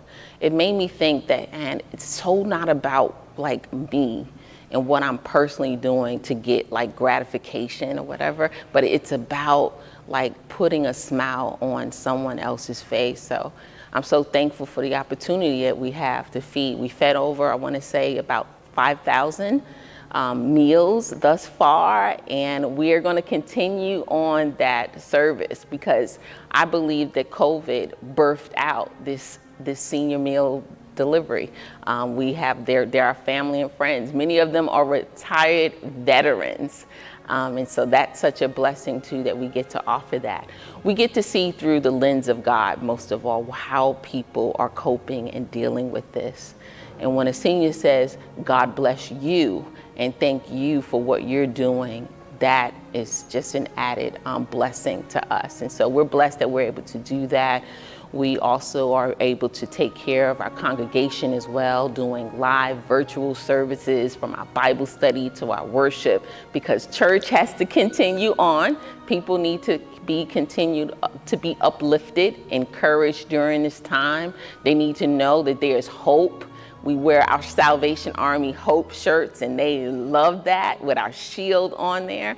And they need to be reminded during this time, there is hope in our Lord and Savior Jesus Christ. This may have caught us by surprise, but it certainly didn't catch him by surprise. And he has a plan for each and every one of us through this pandemic. If we see through his lens, we can see the goodness that's happening amongst us. And so I'm just thankful to be a part of what he's doing and sharing the gospel of Jesus Christ and meeting human needs without discrimination. That is the Salvation Army mission. And I'm so thankful that I get to serve in this great organization. We appreciate you, our supporting, donating public. You who care about the ministry of the Salvation Army and the people whose lives we aim to touch every day. We are in a difficult time right now for meeting face-to-face and for giving face-to-face. So we encourage you to find all those other options for donating to the Salvation Army services. You can find us online, you can donate by check, you can call in your donation, or you can still come and give your donation in person. But we encourage you to be ready to find those ways of giving digitally so that you don't have to come in contact with anyone, but you can support the people we are coming face to face with to help in times of need. You can even designate how much your donation goes to what causes, whether it's COVID, hurricane relief, or other responses that we give in times of disaster and crisis. So thank you for being willing to continue caring, giving, keeping in touch with what we're doing in your community to make a lasting difference, and for even taking part by volunteering, by calling in your questions or concerns, by referring people to us that we can help or that would like to know more about the Salvation Army's ministry. We appreciate you, we need you, and we hope that we're serving you well in these days.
Welcome to the special meeting called by the mayor Tuesday, September 1st, 2020.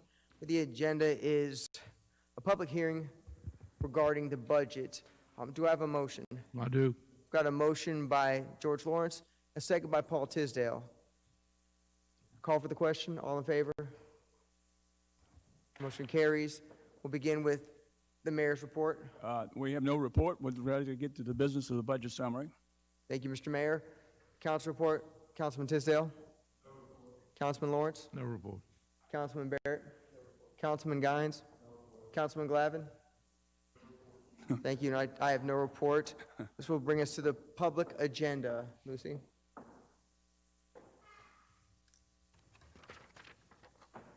Public hearing to provide the general public with an opportunity to comment on the taxing and spending plan incorporated in the proposed budget of Biloxi, Mississippi. Thank you, Lucy. Mr. Mayor, and I want to remind anybody in the audience that wants to speak regarding the public hearing and the budget, our citizens' comments have been moved to after the public agenda portion. Mr. Mayor? Okay.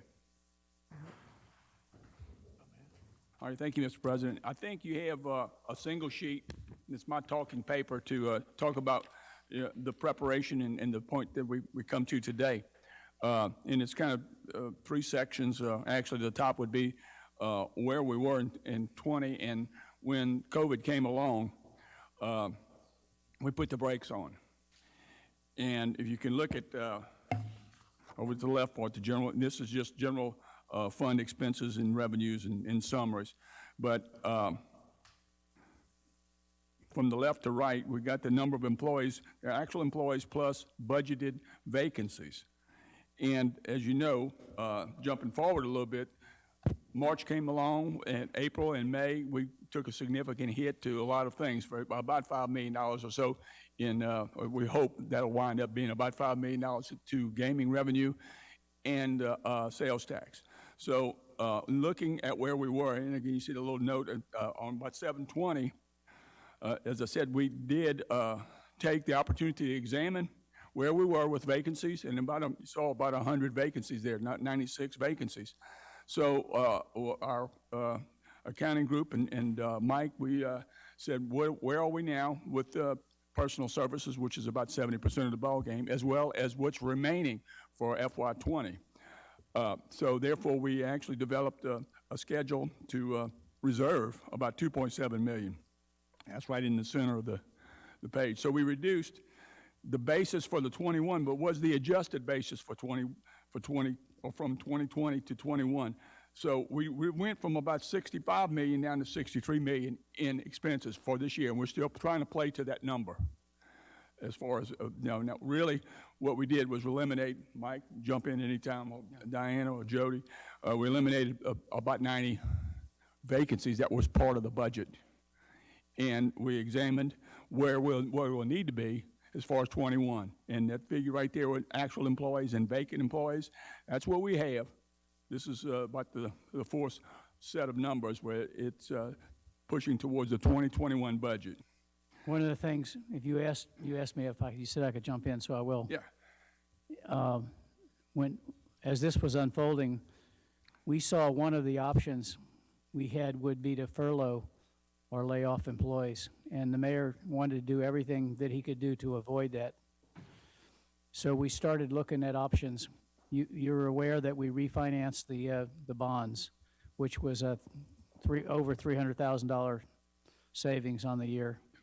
We moved the delivery of the 2 fire trucks into the next year. We moved the delivery of the bucket truck that had been ordered into the next year, all these payments then got pushed into 2021 and out of 2020. We left all these positions vacant. Police and fire have been struggling mightily because as people left, we didn't replace them. So we end up with over 100 vacant positions. Now 50 of those really was, 50 plus of those were the summer. We canceled summer camp for all the kids. And it's actually not in the budget this year either. So, I mean, we were getting a report. My IT savvy mayor gave us a spreadsheet every week to show us where we were. against the ending point. And this was all really being driven by the fact that we knew there were some options that we had that he didn't want to take. Right. So we still got a month to go, and you know, and we're hopeful, stuff happens.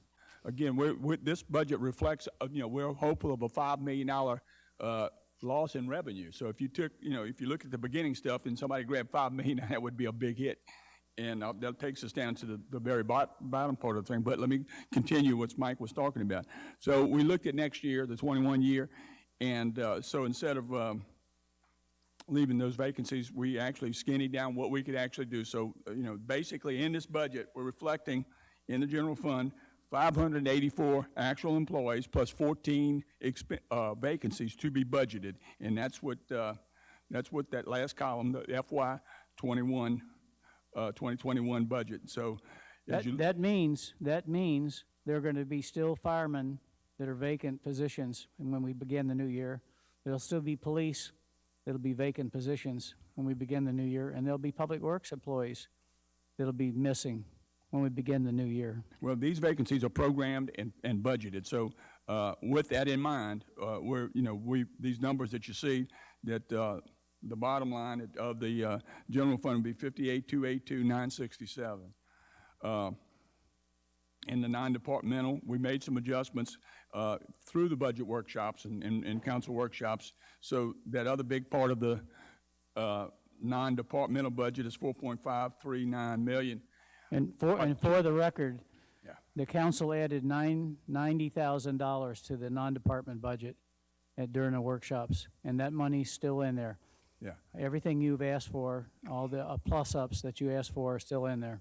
It was 90,000 extra. So now the revenue, the expense side of the ball game is programmed there, and it's 62,822. Any questions so far? So that's a big part. The biggest part of the budget is, the general fund, and I think you've got the breakdown on the port and water and sewer fund. So again, in the middle of the year, we put the brakes on. We reserved about $2.7 million through council workshops. With our directors to figure out what we need to do in 2021. So that $62 million is the expense side of the 2021 budget. Okay. If you go back to the left at this point, the revenues back in 2020. This is again, this was also considered. We're doing what we're doing. We did that at 9/10, I think, in September 10th. So what we had forecast, the original budgeted figures for expenses was $65,177,000, as opposed to what we're doing this year, $62,822. So we actually reduced the expenses by that amount from this time last year, looking at this time next year. Okay? Any questions? So we actually programmed about $3 million less in expenses for the general fund. I just want to make one comment, and I made this comment in our workshops. These quarterly payments that we make, whether it's CTA, whether it's the library system or others, they have to know that this is a budgeted number, and if our revenues don't match up with our budgeted expenses, those numbers could be cut as well. They cannot depend on that budgeted amount solely if that is declining, or conversely, if CTA's expenses are declining and not as high, they should talk to us and we should make adjustments there as well. CTA in the library and the taxi cab checkers, those are groups that bill us as we go through the year. They don't bill us all at one time. Now, when it comes to paying for the golden fishermen, I don't think we've been asked to make donations over the month. The 35,000 is included in that 45 as well as the 25. I think, Paul, I think we did something. We included the 25 additional from that workshop we had. So that's buried in, that's actually in this $4.539 million budget. But each one of those non-department giveaways or payments will come back to you, each one to approve as they go out. And if the budget doesn't support them, we won't support them, and you will get a chance to vote it down. Right. Also, part of that 4.5 is 2.9, almost $3 million in insurance. So that's a big chunk of the ball game there. I had a question. Did I understand correctly? At this point, when we anticipate approving the budget 2 weeks from now, September 15th, correct? Right. Correct, sir. All right, and once we approve that budget, our contributions to non-departmentals are approved at that point, such as the contribution to the Seafood Museum, right? Right. But did I understand? All of those, yeah. That's correct. Okay, but I understood you to say, Mr. Leonard, that those quarterly payments will come before the council to be approved. Well, if they're already approved in the budget, there's no need to do that, is there? I mean, No.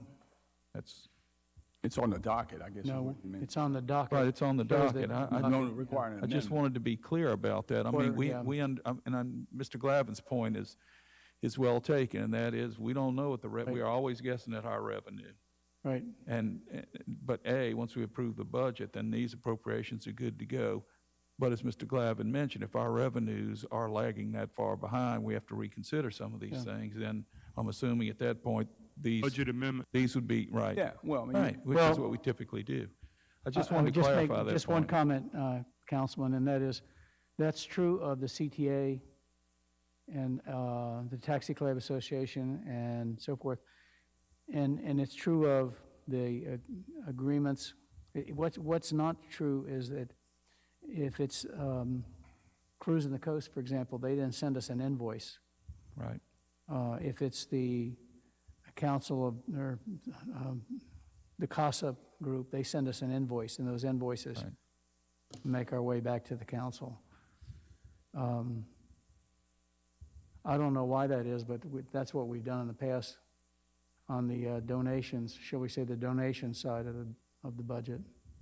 All right, so to be sure. So they didn't give us a budget that we had to approve. They just asked for so much money. But entities like the library have, from what I just heard, those numbers are baked in this budget. Yep. We're going to approve this budget. They're ready to go. You mentioned invoices. Are they expected to invoice the city quarterly? They are, and they do. Okay, all right. As long as I better understand that now, I just wanted to be sure. Thank you. Thanks for making that point. So everybody's comfortable from the expense side, what we did last year versus where we are right now. Okay, and that bottom line total expense is 62,822, 7 something, whatever, 768. All right. From the revenue standpoint, again, the big hitters, the numbers with 6 zeros behind it is coming from gaming and also sales tax. So I think these figures at about the 10th of September, we had kind of scheduled some revenues and other financing sources, and this is on the left-hand side down. So at 2020 year, we started estimating 59.558, or 826 in revenues from the various categories. Again, what has happened is that, there's about $5 million less in it. And given where we are with this last month, we're hopeful that it could be a little bit better situation, but we programmed, I think, the most conservative situation where we're going to absorb a $5 million hit. Now, again, $1.3 million is those extraordinary expenses that we took by the 3 weeks during emergency time. That total to be about 1.3, 1.4, I think, wasn't it? Total. This is for COVID. So we absorbed that hit in the salary. We're hopeful in this budget year that we'll get reimbursed for that lost or extraordinary expenses. And again, it's not booked. The lost revenue opportunity may come along too. But as Mike's mentioned, we took every opportunity to refinance, which actually saved us $377,000 this year, filled that part of that $5 million hole. And so that, that brings us to, the things we can do now in programming what we need to do next year. But the combined fund statement last year for fiscal 2020 showed an estimated beginning balance of $8 million. This is the lower left-hand part of the screen of the spreadsheet, with that $59 million in revenues and almost $2 million in other financing sources, and with the $65 million in expense. we were going to end with 4,104,119 in cash. So that was a decrease in cash balance of about $3 million. You can ask, you can ask. Almost 3.9 million, okay? Now, keep that in mind, and again, if you look right over to the right-hand side, well, we're estimating not where we are right now, because we were on a pretty good tear with regard to gaming and some of these other things. So that 5 million, if we'd have taken 5 more million, that would have been 8 million down, okay? Yet we were, doing what we did. We're estimating to start 10-1 with 3.372 million in cash, okay? So in looking at the expenses for 2021 and the revenues we estimated of 59,595,000 plus some other financing sources, I think 1.3, Diana, is that the reimbursement from, okay, for fire trucks, okay, that's most of the capitalization. But anyway, bottom line is, the revenue component would be added those two numbers together. So if we start with 3.372 in cash, 10-1, we add the revenues of 59 and other financing sources of 122. That brings us minus the 62,822,000. It brings us to a $1.4 million balance, but that difference is just 1.944 million. So the jump from ending cash of 4.1, take $5 more million away from the revenues we did not receive through COVID, and put that, I think it's we're in an extraordinary position to be only $700,000-800,000 off of what we actually scheduled back in September of 2019. Okay, we did reduce our expected gaming revenue by about $1.3 million, $1.4 million for next year. Is that right? By $1.5 million, and about the same for sales tax, but we did increase the budget for ad valorem. There was a number of properties that rolled off into the abatements had been rolled off, and so that accounted for the increase in ad valorem general property tax. So we increased it from almost 10.8 million to 11.293. That was the good side of where we are right now. So, if everything goes according to plan, and this is a very conservative number, if you look at the expenses and the revenues, we're going to start off with $3.3 million in cash, pay some expenses, and wind up with about 1.4 million at the end of the year. Now, again, we're trying to guess where we're going to be at this time next year. Actually, we're even guessing where we're going to be this time next month. But we got a little bit more educated guess on it. Lawrence. The question that I didn't see the enterprise funds on here. Yeah, The it's Port part of your Commission package. and water and sewer. That's in your package. What pages was that? You got two schedules there. This was the biggest. I'm showing that the water sewer fund will end the year in 2021 with a balance of 3.9 million. You don't have it on this sheet though, right? Not on that sheet. This is just general fund. Because I didn't But notice. it is on the package that I handed out, that I emailed to you. Right, it's in there. I know they're tiny numbers, and I can make you a bigger one, but Yeah, I can see it. water sewer fund will end with a 3.9 million balance, and port will end with a $2.3 million balance. So both funds will be solid in this budget. Both of the enterprise funds will. That's gain cash balance.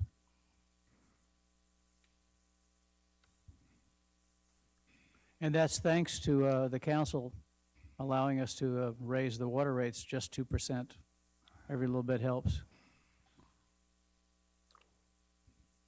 Mr. Mayor, are you ready to take questions? No, I'm ready to take questions. Councilman Tisdale? Yes, thank you. Really, just some observations. I want to be sure that I'm correct.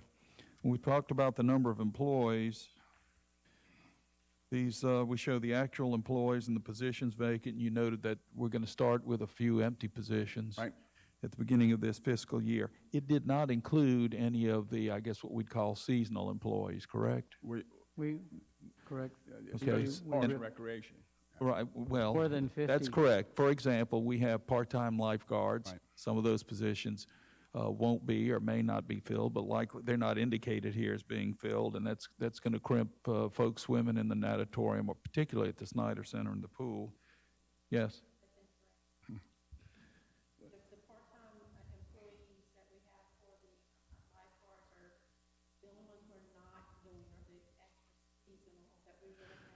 Okay. And that was about 50, about 50, about 50. Okay, so the typical part-timers that are lifeguards at Snyder or the natatorium are still there. It's just the folks that are hired for summer programs or when the demand goes up. Right. All right. About 50 total, I think that's what we're talking Oh. Right. Okay, great. That's good news, yeah. Okay, but that does include those summer employees that are hired, for example, like the city summer camp, which we did not have this year. And ours is not budgeted this next year. And it's not budgeted for this next year. Now, at some point, we may be able to, but right now, folks need to understand that that's not in the budget for next year. The other observation on the projected revenue, Mayor, looking at your big spreadsheet, we talked about revenues of projected to be 59.6, yeah, 59,595,916. Yep. And I just note that this is typically, and George, you can probably back me up on this over the years, because you've been here a few more years than most of us. Well, actually, everybody in the room, I think. And typically our revenue runs 58 or 59 million, I think, unless we get some sort of federal funding for something, grants or something. But typically, so our revenue, if we had not been knocked for a loop this year, we would have had a pretty good year. Right. But that's not the case, and we're hoping things are a little better than what's indicated here. But it seems to be a reasonable projection. Our expenses right now are projected to exceed our revenue, but we do have some cash that we're bringing forward, which will help us, among other things. All that to say that this budget, for the most part, looks typically like most of our past budgets. Right. It's just that I think, under the circumstances, I think the administration, again, has done a very good job managing the money. If we had more money, we could make more people happy. We could offer more services in a timely fashion. But it's tough to recover from $4.5 or $5 million that you counted on but didn't have with only 4 or 5 months left in the year. So that really concludes my comments. Thank you. Thank you. Thank you, Councilman Tisdale. Councilwoman Newman, Councilman Lawrence. On this, on the sheet, Mike, on a non-deportable, that's the 200,000 that you had back. Is that insurance? On the 2.8, you went to 3 million? The major change in the non-department budget is the increase from 2.7 to 2.9 million for insurance. So the insurance, you added a 200,000 to the insurance, to the property insurance. And at your meeting on the 15th, we have Frank Bordeaux scheduled to come in and talk you through where we are on the, as you know, not all of our policies start in 1st of September. Some start in March, some start in October. He's scheduled to be at the next meeting to talk you through, is the 2.9 going to work for us? I mean, we had 2.9 in the budget originally last year, and we took it back to 2.7, and it ended up being 2.9. So it needs to be at least 2.9 and 3, just to cover the property insurance. Yeah, we don't know. I've said this before. Everything in insurance is usually about the absence of badness, meaning you're not making mistakes, you're not hurting yourself, you're not having injuries, you're not having car wrecks. None of that's happening. The city's doing very well in terms of its performance that should drive the rates down, but the rates aren't going down. And you probably see that in your own pocketbook. Yeah, we had a meeting yesterday with the health insurance, the same thing there. You're saving money, but everything's constantly going up. So the price is going up. We're still sitting at, we're going to do the same budget, pretty much 7.5 million for the health insurance. I appreciate the fact that you guys you gave me a heads up. I got a report from your meeting yesterday ahead of time, and then the actuals came through a little bit later. Essentially, where we are on the health insurance part of the insurance picture is it's a $23,000 increase out of $8 million. So it's just a tiny increase in total claims and costs for medical insurance. So it's essentially flat. Very much. That was a good thing. That's it for me. That's all? That's it. Councilman Barrett? Councilman Guines? Councilman Glavin? All right, at this time, I'm going to ask if any citizens would like to speak regarding the budget, please come to the table where Mike Leonard is sitting, state your name and your address, and please sign in for me. We're running short on time, so we have 15 minutes left. I'll provide 3 minutes per person. And remember, we do have a council meeting scheduled after this, so if these remarks pertain to the council in general or to the agenda for the upcoming meeting, I would request that you reserve those comments until that meeting. Is there anybody here to speak on behalf of the budget? Anyone on the left-hand side of the room or the right-hand side of the room or the back? There being none, I will ask for a recess by one of the council members. So moved. A motion by George Lawrence to recess. Do I have a second? Second by Felix Guines. All in favor? Motion carries unanimously. We are in recess and we'll be back at 6 o'clock for the regularly scheduled meeting. Councilman Lawrence moved it. Councilman Guines seconded. Is it to adjourn? May I ask you to amend your motion to adjourn? I will. Mr. Lawrence amends his motion to recess to adjourn, and Councilman Guines amends his second to adjournment. And we are adjourned. See you at 6.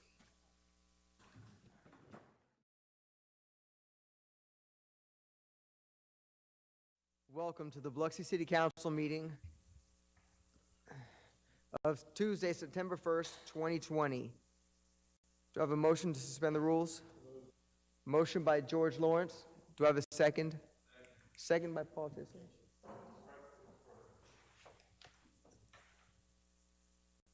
Do we have someone to do the invocation?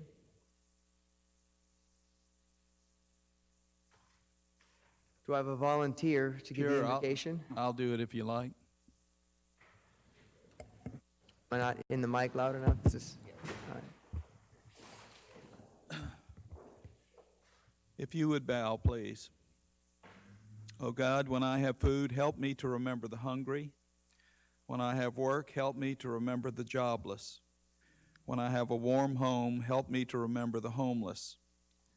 When I am without pain, help me to remember those who suffer. And remembering, help me to destroy my complacency and bestir my compassion. Make me concerned enough to help by word and deed those who cry out for what we take for granted. Amen. Thank you, Councilman Tisdale. Councilman Guines, would you lead us in the pledge? Pledge allegiance to the flag of the United States of America, and to the republic for which it stands, one nation, under God, indivisible, with liberty and justice for all. Thank you, Councilman. Now I have a motion to suspend the rules by George Lawrence, seconded by Paul Tisdale. Discussion? All in favor? Motion carries unanimously. The rules are suspended. Lucy? To our consent agenda, we're substituting item 5K, resolution authorizing entry into grant of access, waiver of liability for the agreement with Howard Avenue Development. We're substituting item 5M, the Exhibit A only, concerning the resolution for volume licensing agreement with Dell Incorporated. We're substituting item 5R, resolution authorizing change order number 4 for the construction agreement with Lane Construction. And we're adding item 5S, resolution authorizing entry into an agreement with Nick Clark Auctions for disposal of surplus municipal property. Thank you, Lucy. Got a motion to move the agenda. Second.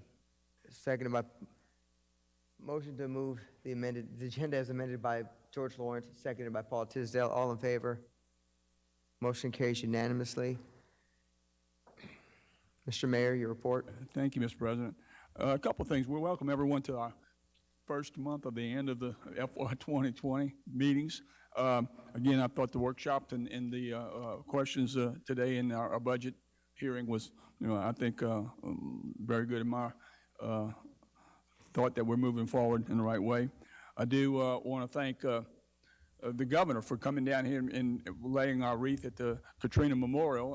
I think it was a nice ceremony. I think Councilman Tisdale and Lawrence, we did that, and we had a very, very good visit with the governor. And again, thinking about Laura and some of the things we feel for those folks that are suffering right now in Louisiana and Texas. So, and one other thing too, this is September is the Childhood Cancer Month. So it's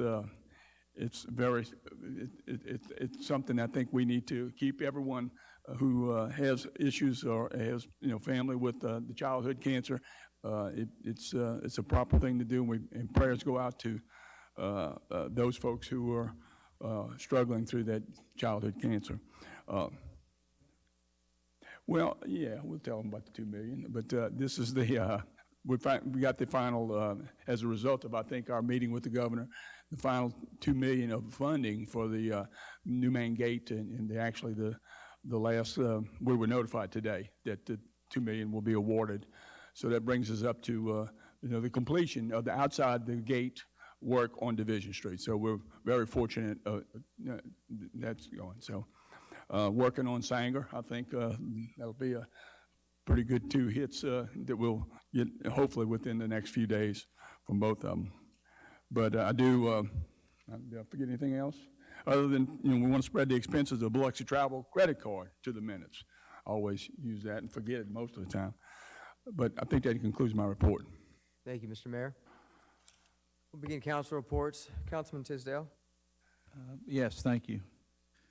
I'd like to thank Christy Labata and Mary Williams, both our city engineers. They met with residents in Ward 5. We're working on a drainage issue, and they met with probably 14 or 15 residents in the neighborhood. I appreciate them taking time after the normal course of the workday to meet with those residents.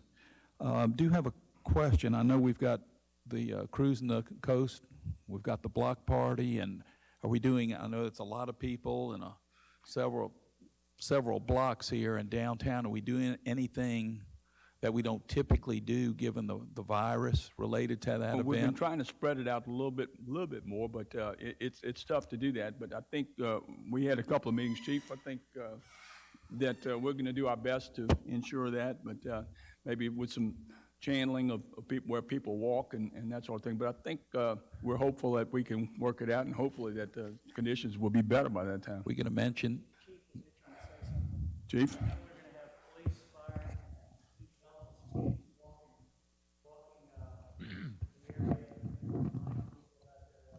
Mask.